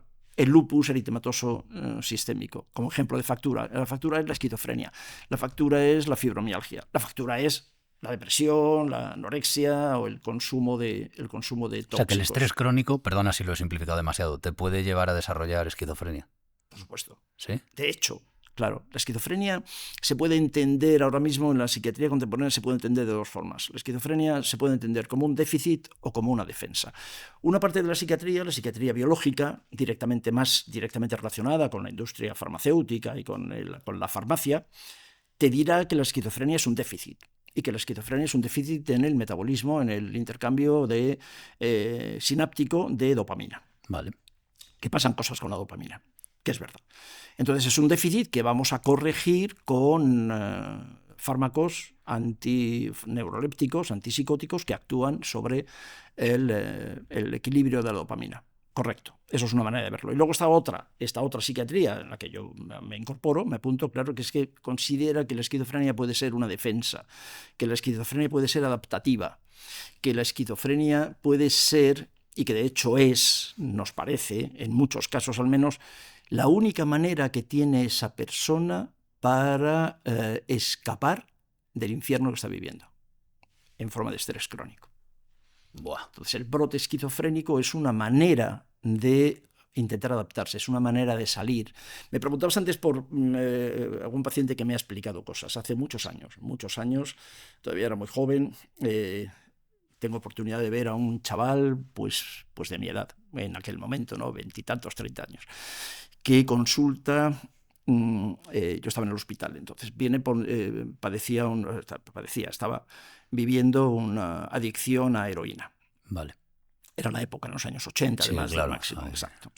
Entonces entra el chaval, yo estoy en el hospital, estoy obligado a tener, pues, un par de residentes, bueno, lo normal, el sistema, que eso afecta mucho también a la psicoterapia, tener residentes. Entiendo que tener observadores es obligatorio en el sistema educativo que hemos creado, pero en el sistema, dentro de lo terapéutico, es muy poco terapéutico. Ya. Poquísimo terapéutico, claro, el tener a observadores en él para establecer esta relación que estábamos comentando. Bueno, el caso es que el chaval se sienta displicentemente, se me queda mirando y me dice: oye, antes de nada, te voy a advertir, no me vengas con la milonga de siempre, ¿no? Estoy harto de que me lo digan. La heroína, yo me pincho heroína, claro que sí, y la heroína, que lo sepas, no es un problema. Te lo voy a decir bien clarito. Hablaba así, ¿no? Empezamos fuerte. Claro, el chaval estaba harto otra vez, claro, ¿no? Claro. Y entonces esta era mi primera consulta con él, ¿no? Y ya te digo, yo era muy joven, era de su edad, o incluso algún año más joven, ¿no? Y me dice: te lo voy a decir bien clarito, a ver si te enteras. La heroína no es un problema. La heroína es mi solución. ¿Sabes? Lo que era un problema era lo que yo tenía en casa. Pues ya lo tenía clarísimo. Lo tenía clarísimo. Lo que era un problema es los determinantes sociales. ¿Sabes? Lo que era un problema era lo que yo tenía en casa. Otra vez, maltrato, abuso, abandono, ¿sabes? Todo el paquete, ¿no? Ese era el problema. Y la heroína es mi solución. La heroína es lo que desde el primer día me permitió escapar de ahí. Claro, y ahora quita heroína y pon cualquier otro tipo de sustancia, legal o ilegal, desde el tabaco al alcohol, pasando por todas las ilegales. Claro, el problema, pero todavía para muchos colegas y por una parte importante de la sociedad, el problema de los heroinómanos es el consumo de heroína. O el problema de las anoréxicas, de las chiquillas anoréxicas que no comen, el problema es la comida que tienen que comer. Ya. No, ese no es el problema. Y este chaval con la heroína me lo dijo muy clarito: ese no es el problema, así que no vayas por ahí. No vayas por ahí porque yo voy a seguir pinchándome heroína. Exacto. O vemos qué ocurre, hacemos un nuevo relato, una renarración de mi vida, de mi historia, y alguien legitima dónde he nacido, la mala suerte que he tenido de haber nacido en ese entorno, haber nacido en Parla o haber nacido en Pozuelo, ¿sabes? O hablamos de eso o déjame en paz. Claro. Ese es el metamensaje. Déjame en paz, yo voy a seguir poniéndome heroína. ¿Por qué? Porque no, sin heroína, que la heroína, por cierto, como sabes, es una droga que sintetiza el laboratorio Bayer. Y se llama heroína, así porque ellos le llaman los Bayer, los de la aspirina. Sí. Los que tienen un equipo de fútbol que entrenaba a Xabi Alonso hasta hace poco, el Bayer Leverkusen. Pues estos son los que fabrican la heroína. Y cuando empiezan a fabricar la heroína, en 1920, 20 y tantos, le llaman heroína porque no producía dependencia. Por eso lo llaman heroína. ¿No sabías eso? No. O sea, sé bastante poco de heroína, por suerte, por desgracia. Afortunadamente. No me pilló. Pero... Pues le llaman heroína porque, según ellos, según el laboratorio, esa es la industria farmacéutica. Según el laboratorio, no producía dependencia y entonces iban a liberar. Era la heroína que iba a liberar a todos los adictos a la morfina. Por la morfina se producía dependencia, la heroína no. Y yo conservo en casa, en el ordenador, y lo cuento a mis alumnos, imágenes preciosas de publicidad del laboratorio Bayer, el mismo que fabrica la aspirina, insisto, Bayer, recomendando el jarabe de heroína para la tos infantil. y para el resfriado infantil. Ok. ¿Sabes? Entonces hay imágenes de... Jarabe de heroína para jarabe niños. de heroína, y eso si lo buscas en internet, pues el jarabe de heroína para el catarro infantil, te salen los anuncios de Bayer, los anuncios que ponían en general en la prensa y que daban a los médicos recomendando el jarabe de heroína con la imagen de una botella del jarabe de heroína y un niño y una niña entre 4 y 6, 8 años, ¿no? Para la tos y para el catarro infantil, el jarabe de heroína, ¿no? Bueno, pues eso es lo que... ¿Cómo sentaría el jarabe de heroína? Fantásticamente bien. Claro. Te quita la tos, te quita todo. Claro, como las anfetaminas en los niños que no pueden centrarse. Uh-huh. Ahora, claro, utilizamos anfetaminas en el tratamiento del TDAH. El TDAH es otro ejemplo, ¿no?, de que no puede ser un diagnóstico. El TDAH, y eso hay trabajos además interesantísimos. Y fíjate hasta dónde, ¿no? El otro día publicaba el New York Times, publicaba una revisión, el New York Times. O sea, esto está científicamente, pero como los médicos no hacemos caso, y los psicólogos tampoco, al final es el New York Times el que llama la atención. Entonces selecciona una serie de trabajos, ¿no?, recientes de diferentes autores, y el New York Times publica una revisión preciosa sobre que el TDAH no es un diagnóstico, es una señal de alarma. Vale. Claro. Como la esquizofrenia, o como la anorexia, o como el consumo de heroína. Es lo que te decía antes de la diferencia entre creer que la depresión es una carencia de serotonina, lo cual hoy sabemos que es absolutamente falso, ¿sabes? O pensar que la depresión, lo que llamamos depresión, es un intento adaptativo. Es un intento, es una forma de defenderse del sufrimiento. Es una forma de expresar el malestar, ¿sabes? Pero no tiene nada que ver con una carencia en la serotonina. ¿Que la serotonina en la depresión se ve afectada? Sí. ¿Que la dopamina en la esquizofrenia se ve afectada? Seguramente también. Y en el TDAH de los chiquitines, seguramente también, pero nunca ha sido la causa. Claro. Es una consecuencia más. Claro. Lo mismo que en la depresión se afecta al sistema inmunitario, se afecta al intestino, se afecta a la piel. Sí, claro, exacto. Claro.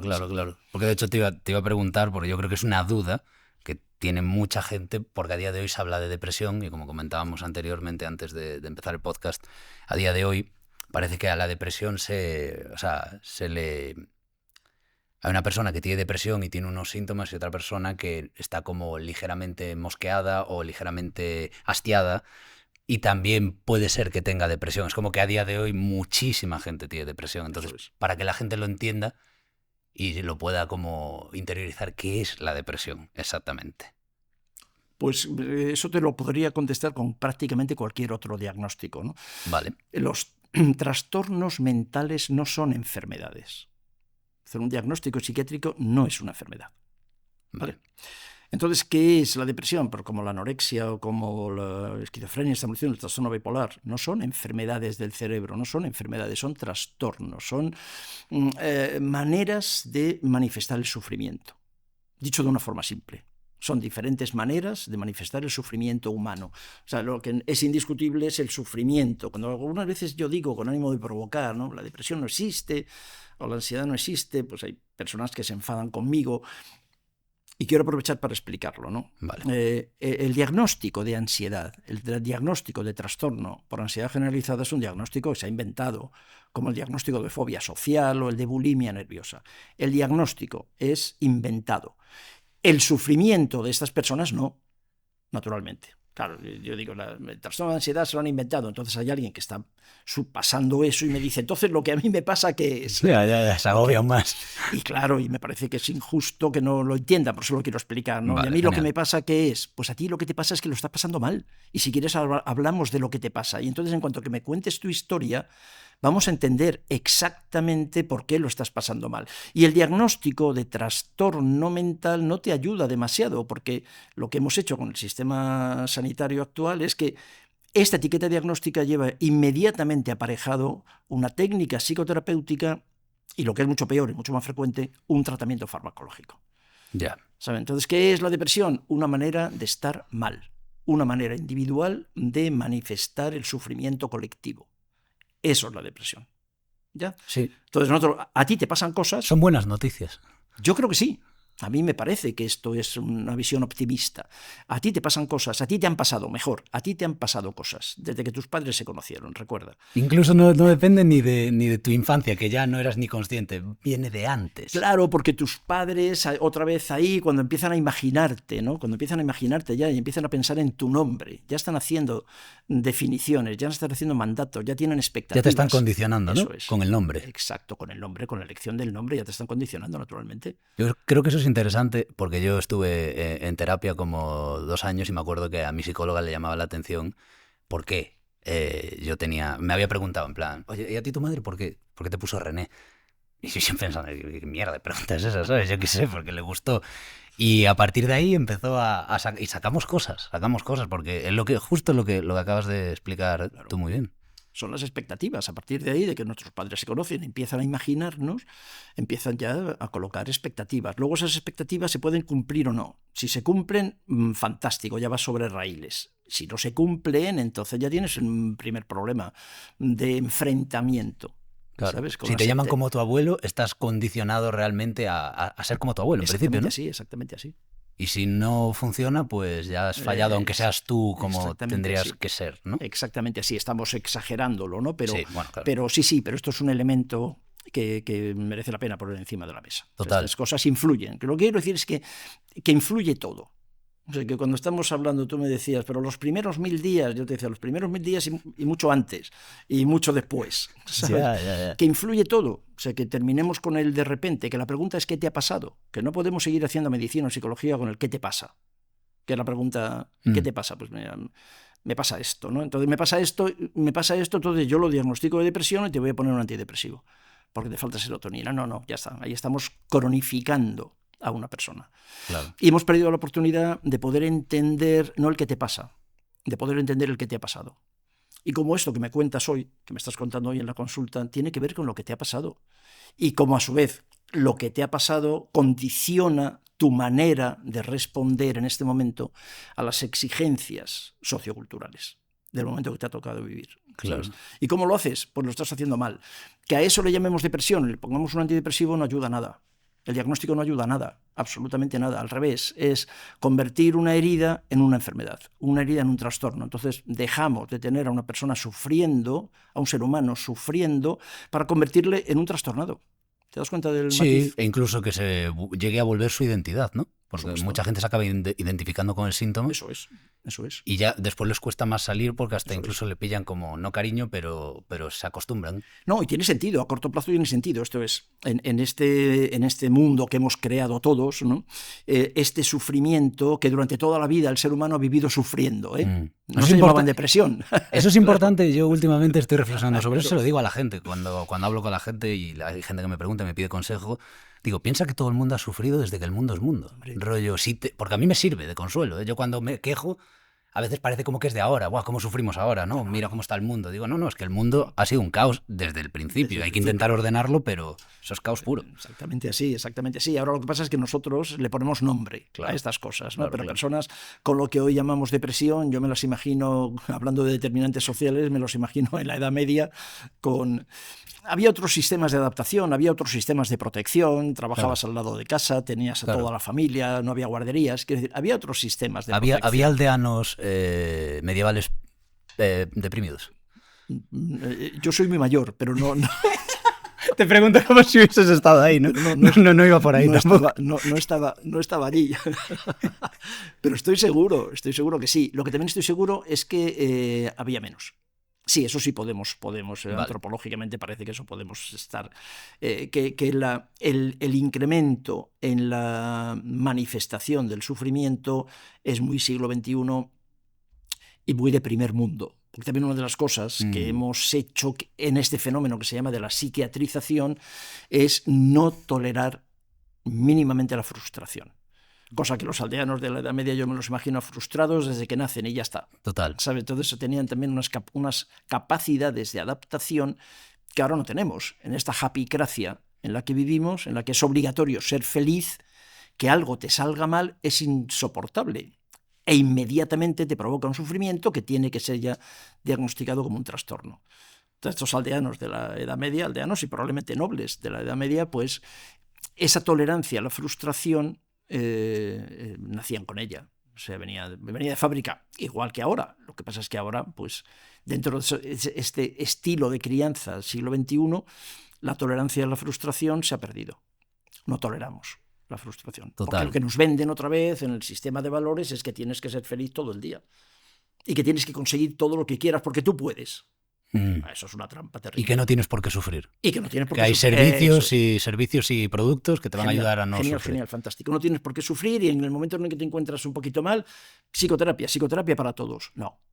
O psicofármacos para todos. También esto se hace, literalmente se hace así. Psicofármacos para cualquiera, ¿no? Disculpa que te interrumpa el podcast, pero me gustaría decirte que existe algo que puede ayudarte a reducir tu estrés hasta en un 30%. Esa planta se llama ashwagandha y a pesar de que tiene un nombre un poco complejo, la hemos juntado con Passiflora para hacer un suplemento con ingredientes naturales que te ayude a reducir un poco ese estrés y que te ayude a pensar con más claridad. Te dejo con el podcast, que sepas que lo tienes en zenlabs.com. Esa es otra cosa que quería preguntarte. ¿Funcionan los psicofármacos? O sea, ¿recomendarías farmacología? Sé que es una pregunta amplia, pero me gustaría que me explicases cómo lo ves tú. Bueno, yo he recetado miles y miles de psicofármacos y seguiría haciéndolo, o sea, no tengo ningún problema con eso. Hay que tener cuidado cómo se recetan los psicofármacos. ¿Los psicofármacos funcionan? Me dices, sí funcionan. Vamos a ver. Los psicofármacos no curan la depresión, no curan la esquizofrenia, no curan la ansiedad. Curar, no sé si alguna vez has tenido una enfermedad, una infección bacteriana. Tú tienes una infección bacteriana, te ponemos unos antibióticos y al cabo de unos días te has curado. Sí. Han desaparecido los antibióticos y no tienes ninguna secuela. Eso es una enfermedad. Una infección es una enfermedad. Y los antibióticos son tratamientos que curan. ¿Correcto? Sí. Ya. En psiquiatría eso no existe. En psiquiatría no existe. O sea, ningún antidepresivo es antidepresivo. Ningún antipsicótico es antipsicótico. Ningún antidepresivo ha curado jamás a una persona deprimida. Ni lo va a hacer. Ningún antipsicótico, que se llaman antipsicóticos por llamarles interesadamente de una manera, ha curado jamás a una persona psicótica. ¿Qué producen los psicofármacos?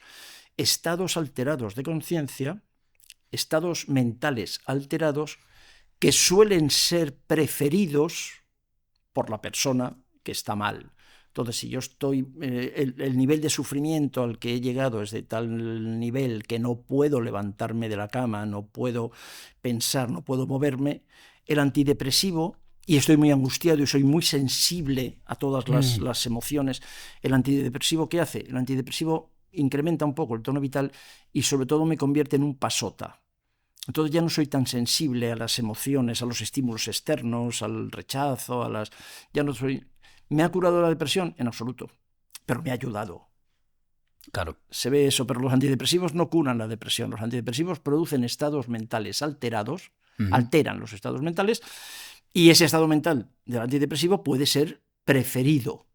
Puede ser preferible y preferido por la persona y por el entorno que los rodea. Igual que los antipsicóticos. Los antipsicóticos curan la esquizofrenia, jamás, nunca, no, curar, nunca, jamás, no, ni lo van a hacer.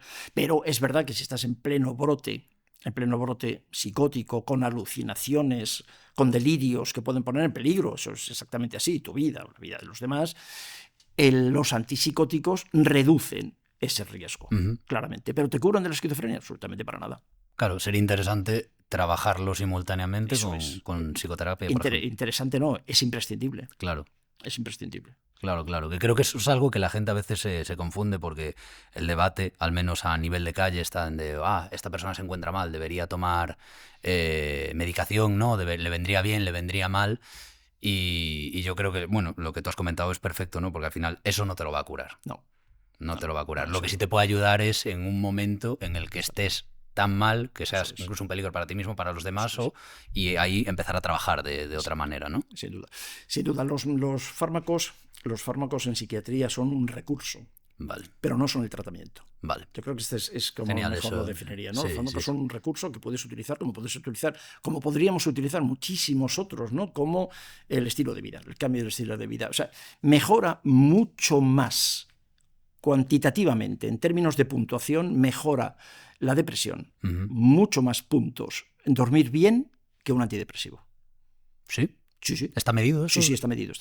Exactamente. Unas noches repetidas de sueño, de buen sueño, disminuyen la escala de Hamilton en 6 puntos, cuando los antidepresivos lo reducen en 2. O sea, eso está medido. Estar a la intemperie, que te dé el sol de la mañana, por ejemplo, ¿no? Y que cuidar el ritmo circadiano, cuidar la alimentación, la relación entre depresión y ultraprocesados está perfectamente bien establecida. Sí. Claro, la relación, la microbiota, el eje intestino-cerebro, todo lo que decíamos antes de que es ridículo, resulta ridículo en este momento que sigamos separando lo biológico de lo corporal. Ya se sabe, ¿no? Y hablamos de eje intestino-cerebro y de cómo el tratamiento con probióticos mejora el autismo, mejora el TDAH, mejora, por supuesto, la depresión. Dormir bien mejora la depresión mucho más que los antidepresivos. ¿Sabes? Entonces, es decir, que todo esto es algunas de las cosas que podríamos hacer, lo que nosotros llamamos el conocimiento ignorado. Todo esto que te acabo de comentar así muy deprisa y otras muchas más cosas están perfectamente descritas en el mismo marco científico en el que se cuenta el mito de la serotonina. Vale. Sin embargo, la medicina oficial tiene este sesgo, la medicina y la psicología académica oficial tiene este sesgo para desconocer esa parte del conocimiento, para ignorar esta parte del conocimiento y seguir manejándose en el ámbito de la técnica psicológica o del psicofármaco. Entonces podríamos decir que hay un claro interés por parte de las farmacéuticas de seguir perpetuando el consumo, ¿no? de esto, claramente. Claramente. O sea, hasta el punto en el que se ignora cierta información que podría ser de utilidad para las personas. Sí, lo que pasa es que eso lo ignoramos los médicos, vamos a ver, no es la industria farmacéutica. La industria farmacéutica va a lo suyo, que es ganar dinero. Pero la industria farmacéutica, y si quieres hablamos de la industria del ocio, sí, que lo único que propone, claro, es que consumas alcohol y tabaco y drogas, o que te vayas de crucero con 5.000 personas, es incompatible con la salud. Me gusta por dónde estamos yendo. Me parece que es absolutamente incompatible con la salud en general. Como digo yo, las peores ideas del mundo todas juntas. Exactamente, ¿no? Pues es la industria del ocio. La industria del ocio lo que pretende es que hagas cosas de esas, ¿sabes? Que te vayas a Santorini en el mes de agosto. ¿Sabes? La industria farmacéutica o la industria alimentaria. La industria alimentaria, ves los anuncios de los yogures y de tal, y no sé qué, y de las cosas de diferentes marcas de algo como si fuese pescado rebozado en la televisión y te lo venden como una cosa fantástica. Mira, en el sistema en el que estamos viviendo hay que ser coherentes, ¿no? Y en este sistema, ¿no?, turbocapitalista, democráticamente, entre comillas, pero democráticamente votado, las industrias solo tienen un objetivo, solo tienen uno, que es ganar dinero. Así que la industria farmacéutica solo tiene un objetivo, que es ganar dinero y dar dividendos a sus accionistas. Muchos de mis colegas y de gente que yo he escuchado quejarse violentamente de la industria farmacéutica, que yo también lo he hecho y también lo hago, luego son accionistas de algunas de estas industrias. Vale. Vamos a ver, espérate, ¿no? Claro, está jugando al despiste. Estás criticando a la industria farmacéutica y resulta que luego tú tienes acciones, ¿no? La industria farmacéutica solo quiere ganar dinero. Creer otra cosa es inocente. O sea, creer que la industria farmacéutica está preocupada por tu salud, pues estás a esto del ratoncito Pérez. Ya. No, hombre, no. La industria farmacéutica, ¿cuál es el sueño dorado de la industria farmacéutica? Lo que realmente ha conseguido es alargar la vida, es cronificar. No curarte la depresión, sino decirte que la depresión, como te falta serotonina, es algo para toda la vida y que vas a estar toda la vida tomando antidepresivos. Claro, ese es el objetivo de la industria farmacéutica, porque ese es el objetivo. La industria farmacéutica tiene sus objetivos y eso a mí no me gusta, pero te digo, tampoco me gusta de la industria del ocio, de la alimentaria o de cualquier otra. Ahí me parece que los que tenemos que tener, quienes somos responsables, somos los profesionales de la enfermedad. Ya tengo cuidado para no decir los profesionales de la salud porque no creo que existan. Vale. Tenemos que tener cuidado, los profesionales de la enfermedad son los que tenemos que tener cuidado para no creernos solo lo que ellos nos traen. La industria difunde parte del conocimiento en congresos, en revistas, en visitas médicas. Bueno, la medicina vendió su alma al diablo cuando pensaron que la formación médica de posgrado la hacía la industria y que era gratis. Entonces ahí ya somos esclavos del aprendizaje por la industria farmacéutica. Entonces la industria va a lo suyo y seguramente lo hace de una manera lícita desde el punto de vista económico y legal desde el punto de vista de la práctica, ¿no? Y luego los médicos nos dejamos sinceramente, los médicos, lo he vivido, y yo he sido engañado, y yo me he creído todo esto, y yo mismo, y lo digo sin el menor orgullo, pero sí, pero como un acto de humildad, ¿no? Sí, de claro, decir, mira, yo estaba ahí. He estado ahí, y yo he estado contando lo de la serotonina, y yo he estado pagado por algún laboratorio farmacéutico contando estas cosas, ¿no? Hace 30 años que no. Hace 30 años me separé radicalmente de todo esto, pero en su momento lo estuve. O sea, que creo conocer bien que el problema, si seguimos criminalizando la industria farmacéutica, ¿sabes? Seguimos viendo solamente parte del problema.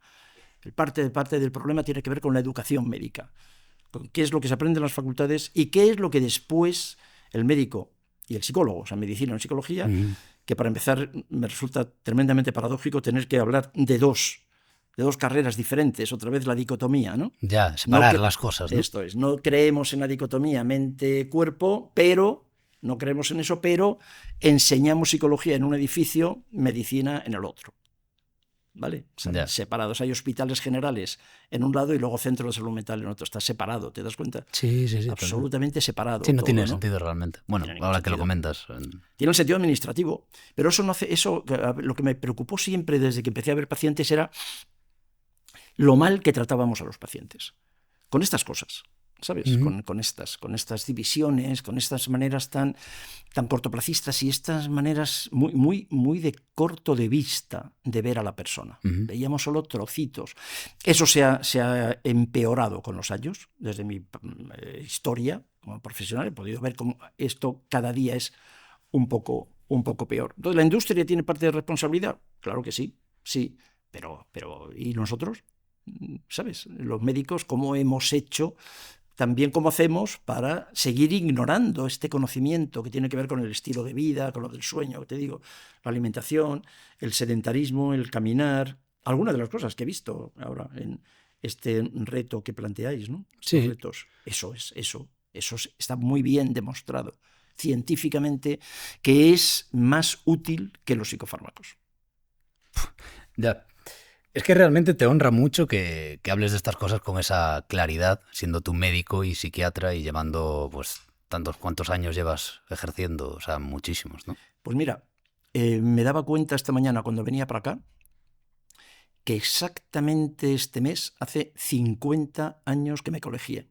Wow. En el Colegio de Médicos de Madrid. Me daba cuenta, ha sido una especie de... Qué bueno. No lo había...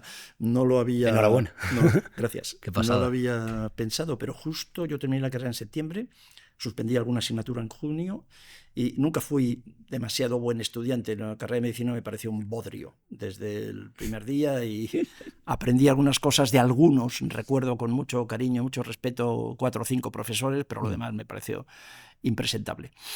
Pero terminé la carrera en 1975, en septiembre, y me colegié en el Colegio de Médicos de Madrid en 1975, exactamente hace 50 años.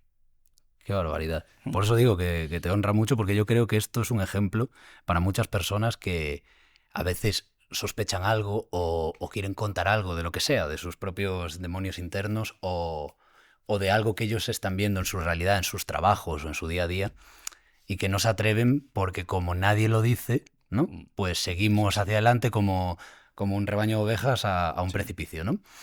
Y ver gente como tú, que realmente que me imagino que te habrá causado algún que otro problemilla al decir estas cosas con tanta rotundidad y tanta claridad, porque al final son ciertas y mucha gente las intuye y aún encima acepta responsabilidad, ¿no? Como profesional, no solo, no, la industria farmacéutica son malos y nosotros pobrecitos. Al final la gente tiene que adoptar una responsabilidad. Claro. Yo creo que eso es absolutamente fundamental y es mínimamente honesto, ¿no? Claro. O sea, me parece que echar balones fuera, ¿sabes? Que los malos son otros, ¿sabes? Como que los niños tienen problemas porque los padres son... No. Vamos otra vez a intentar tener la visión del sufrimiento, del malestar, del trastorno. Vamos a mantenerlo dentro de un contexto. Y en ese contexto vamos a vernos nosotros también, ¿sabes? Tener una visión general, contextual, porque si no lo que seguimos haciendo es ver trocitos pequeños, ¿no? Trocitos pequeños que me parece aburridísimo, me parece una vida aburrida. Les decía, yo estudié medicina y lo que me interesó no me interesaban y siguen sin interesarme especialmente las sinapsis neuronales. O sea, está bien, eso lo conozco y lo he estudiado y me parece bien, lo de la serotonina y tal, todo eso me parece bien, ¿no? Pero me parece pobre, chico, hacer una carrera de medicina solamente para estar viendo serotonina, me parece un aburrido. No sé, estar todo el día leyendo la misma novela, por mucho que sea La familia de Pascual Duarte, me parece aburridísimo, ¿no? Total. Y hemos estado hablando durante toda esta conversación de la importancia del todo, ¿no? De no separar la mente del cuerpo. ¿Qué papel juega la fe religiosa desde tu perspectiva clínica en todo esto? ¿Consideras que es importante o cuál es tu visión? La fe religiosa, eso también está muy bien estudiado, es un ejemplo precioso y muy valioso de placebo. Ok. Claro. Y como placebo, como cualquier otro placebo, funciona muy bien. Es decir, eso tiene que ver, otra vez, y me parece interesantísimo, tiene mucho que ver con el poder de lo que llamamos la mente. De cómo el poder de la mente te puede defender o el poder de la mente te cura. Eso se llama psicoterapia. También la psicoterapia consiste en activar poderes mentales que pueden mejorar espectacularmente nuestro estudio, que pueden curar, liberar de síntomas a personas con fibromialgia. Es decir, eso es. Esto es el poder que tiene la mente cuando se vincula, por eso es tan importante otra vez la relación con el terapeuta, ¿no? Cuando se vincula con una persona o con una idea en quien confiar. Claro. Y hacerlo tuyo. Entonces, la mente es capaz de curar cualquier cosa. Y si ese poder mental se desarrolla a partir de la fe religiosa, perfecto. Por eso la fe religiosa, las diferentes fes, ¿no? Y las diferentes religiones han tenido tanto éxito en la historia de la humanidad. Claro, hay miles de religiones, ¿no? ¿Y por qué han tenido éxito siempre? Porque ocupaban ese espacio. Claro. Ocupaban ese espacio de dar en cierto, luego ha habido naturalmente sus cosas, ¿no? Pero hay ese espacio fundamental de dar una aparente seguridad. Una aparente seguridad que sobre todo a estas personas con la esponja, me encantó lo de la esponja, te lo voy a copiar. Me alegro, es un honor, la verdad. Copiándotelo ya, ¿no? Esta esponja que está llena de poros, que está llena de inseguridades, de dudas. La fe religiosa es fantástica, absolutamente fantástica. Esta otra esponja, en la que los poros son más pequeños, ¿por qué? Pues porque está más relleno de sustancias, ¿sabes? Y hay menos filtraciones, pues a lo mejor la fe religiosa tampoco no es imprescindible. Entiendo. ¿Sabes? Claro, no lo es. Pero tiene un papel, es un papel obvio, vamos, al margen de cualquier creencia, claro. Tiene un papel obvio en la historia de la humanidad. Lo ha tenido y lo sigue teniendo. ¿Y hacia dónde crees que se dirige la psiquiatría en los próximos años?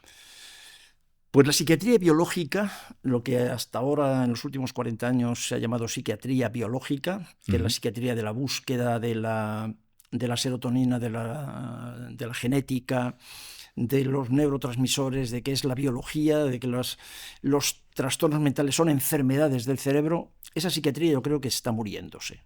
Yo vi su auge en los años 80. Yo aprendí psiquiatría en otro lugar y otra psiquiatría. Pero en los años 80 tomó el mando la industria farmacéutica, la psiquiatría biológica, y ha sido la predominante durante estos 40 años. Ahora mismo está tan criticada. En fin, la industria farmacéutica ha levantado bandera blanca, se ha rendido. Llevamos años y años y años sin psicofármacos nuevos. Ya se ha acabado la investigación en los psicofármacos. Vale. Se terminó. Estamos los psiquiatras con los mismos antidepresivos de hace 40 años, con los mismos antipsicóticos de hace 40 años, con pequeños maquillajes, que el laboratorio coge y cambia un radical OH, lo pone, en lugar de ponerlo aquí en la molécula, lo pone aquí, pero con intención de venderlo de nuevo, ¿no? De actualización, de esta mejora. Pero no hay nada nuevo. Lo que se está planteando ahora como novedad para el tratamiento de la depresión, como gran novedad en la psiquiatría, es la ketamina o la psilocibina. He escuchado hablar sobre eso. Derivados de los hongos, llevan millones de años utilizándose, ¿sabes? La industria farmacéutica ha abandonado ya a la psiquiatría biológica. Y la psiquiatría biológica sin la industria farmacéutica no es nada. Ya está. Con lo cual, esta psiquiatría biológica, la psiquiatría de la serotonina, de los psicofármacos y nada más que psicofármacos, es una psiquiatría que tiene muy poco futuro. Y ahora el reto es si seremos capaces de hacer este cambio, esta revolución amable, hacerlo cariñoso, hacerlo compasivamente, que no sea incruenta, que los pacientes que van a estar en medio no lo sufran, ¿no? Y me parece que el futuro de la psiquiatría es lo que ya se llama la post-psiquiatría. Que la post-psiquiatría es una psiquiatría contextual, básicamente. Es lo que hemos dicho, es la psiquiatría en la que vamos a fijarnos en el cerebro, pero también en el cuerpo y también en la sociedad dominante. Qué bueno, qué interesante. Estamos llegando ya al final, ahora tengo una serie de preguntas personales que le hago a cada invitado para que puedes responder muy rápidamente o puedes extenderte lo que quieras, con total libertad.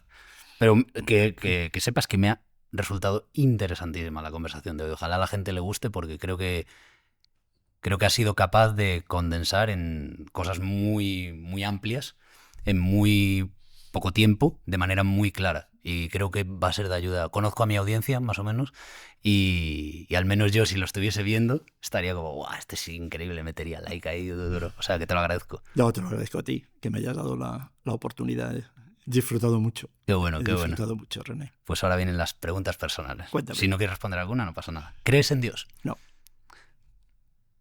¿Cómo te gustaría ser recordado? Vamos a ver. Pues fíjate, me da igual.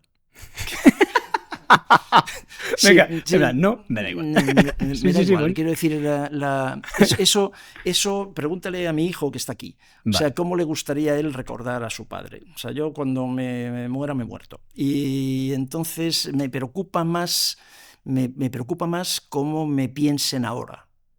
Vale. Sí, me preocupa más cómo me piensan ahora. ¿Cómo me van a recordar cuando me muera? Pues chicos, eso es responsabilidad de ellos. Claro. Entiendo. Muy buena respuesta, me gustó. ¿Cuál es la batalla que estás librando ahora mismo? Un reto, algo personal que... Sí, yo creo que la batalla que estoy en este momento, porque la guerra está seguramente perdida, pero la batalla es el poder, y me ha gustado mucho lo que has dicho antes, el poder contribuir mínimamente, pues ya sé lo que soy y dónde estoy, o sea, muy poquito, en dar voz en legitimar las voces. O sea, que si como residente de psiquiatría, que me consta que los hay, como residente de psiquiatría te ves apelado porque la industria quizás te está manipulando, te está manejando y te sientes mal, pues que te des cuenta de que puedes decir que estás mal, que si tu historia personal es una historia dolorosa, una historia traumática y te parece que eso tiene que ver con tu enfermedad corporal actual o con tu trastorno mental, pues que sepas que sí, que tienes voz, que tienes permiso, ¿sabes? Mi batalla sería el ayudar a dar permiso a que se pueda manifestar el sufrimiento y reconocer que tu historia es una historia que cuenta, ¿no? Si crees que tu historia cuenta, podrás contar tu historia. Ya es, que tu historia cuenta. Total. Eso... Que es algo que le hace falta a la gente escuchar. Sí, pero que sientas que tu historia cuenta. Esto es una frase de una alumna mía, de Lucía. Sí, el copyright para mí me parece fundamental. Yo esto lo he aprendido. Te contaba antes que he aprendido mucho de mis pacientes y he aprendido mucho de mis alumnos. He tenido la suerte de haber tenido miles de alumnos, ¿no? en estos últimos 40 años.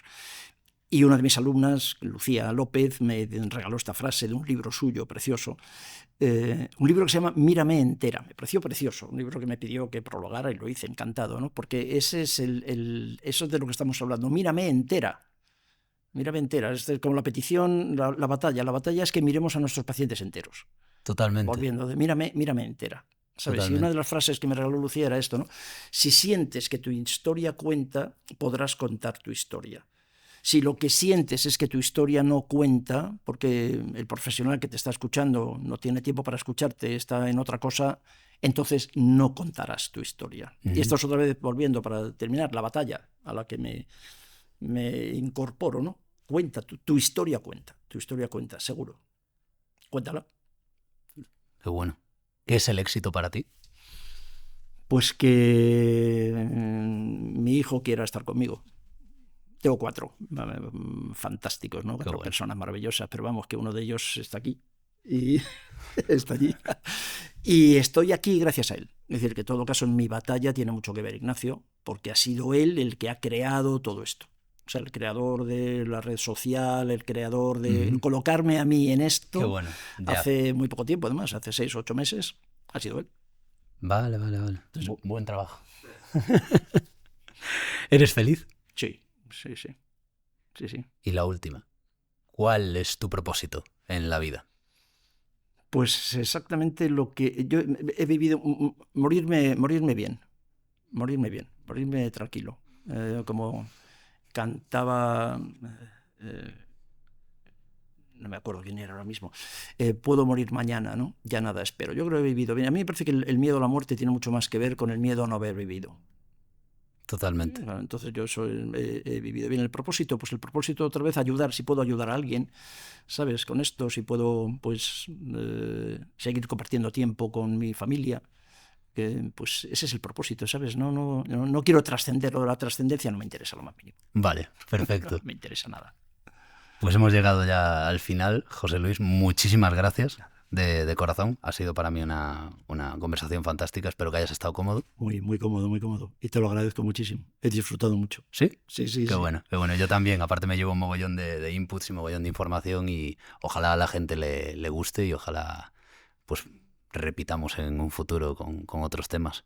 Pues yo no sé si a la gente le gusta, si a ti te gusta, pero por lo menos que sepáis que me habéis hecho feliz. Qué bueno. Qué bueno. En todo caso, he disfrutado mucho. A cualquiera, que supongo que a cualquiera de tus invitados, que a cualquiera de nosotros que llevamos en esto, que nos permitas con preguntas inteligentes, ¿no? Y con reflexiones inteligentes y que nos des un micrófono, pues nos has arreglado el día. Así que pues fantástico. Fantástico, yo me siento igual, o sea, es un placer haberte tenido muy aquí. Muy agradecido por darme la oportunidad de imaginar además que pueda haber personas que lo que yo tengo que decir les interese, ¿no? Eso es una de las cosas que me decías que te gustaría, pues esto es una bendición para mí, ¿no? Fantástico. Claro, te lo agradezco mucho, René. Muchas gracias. Gracias.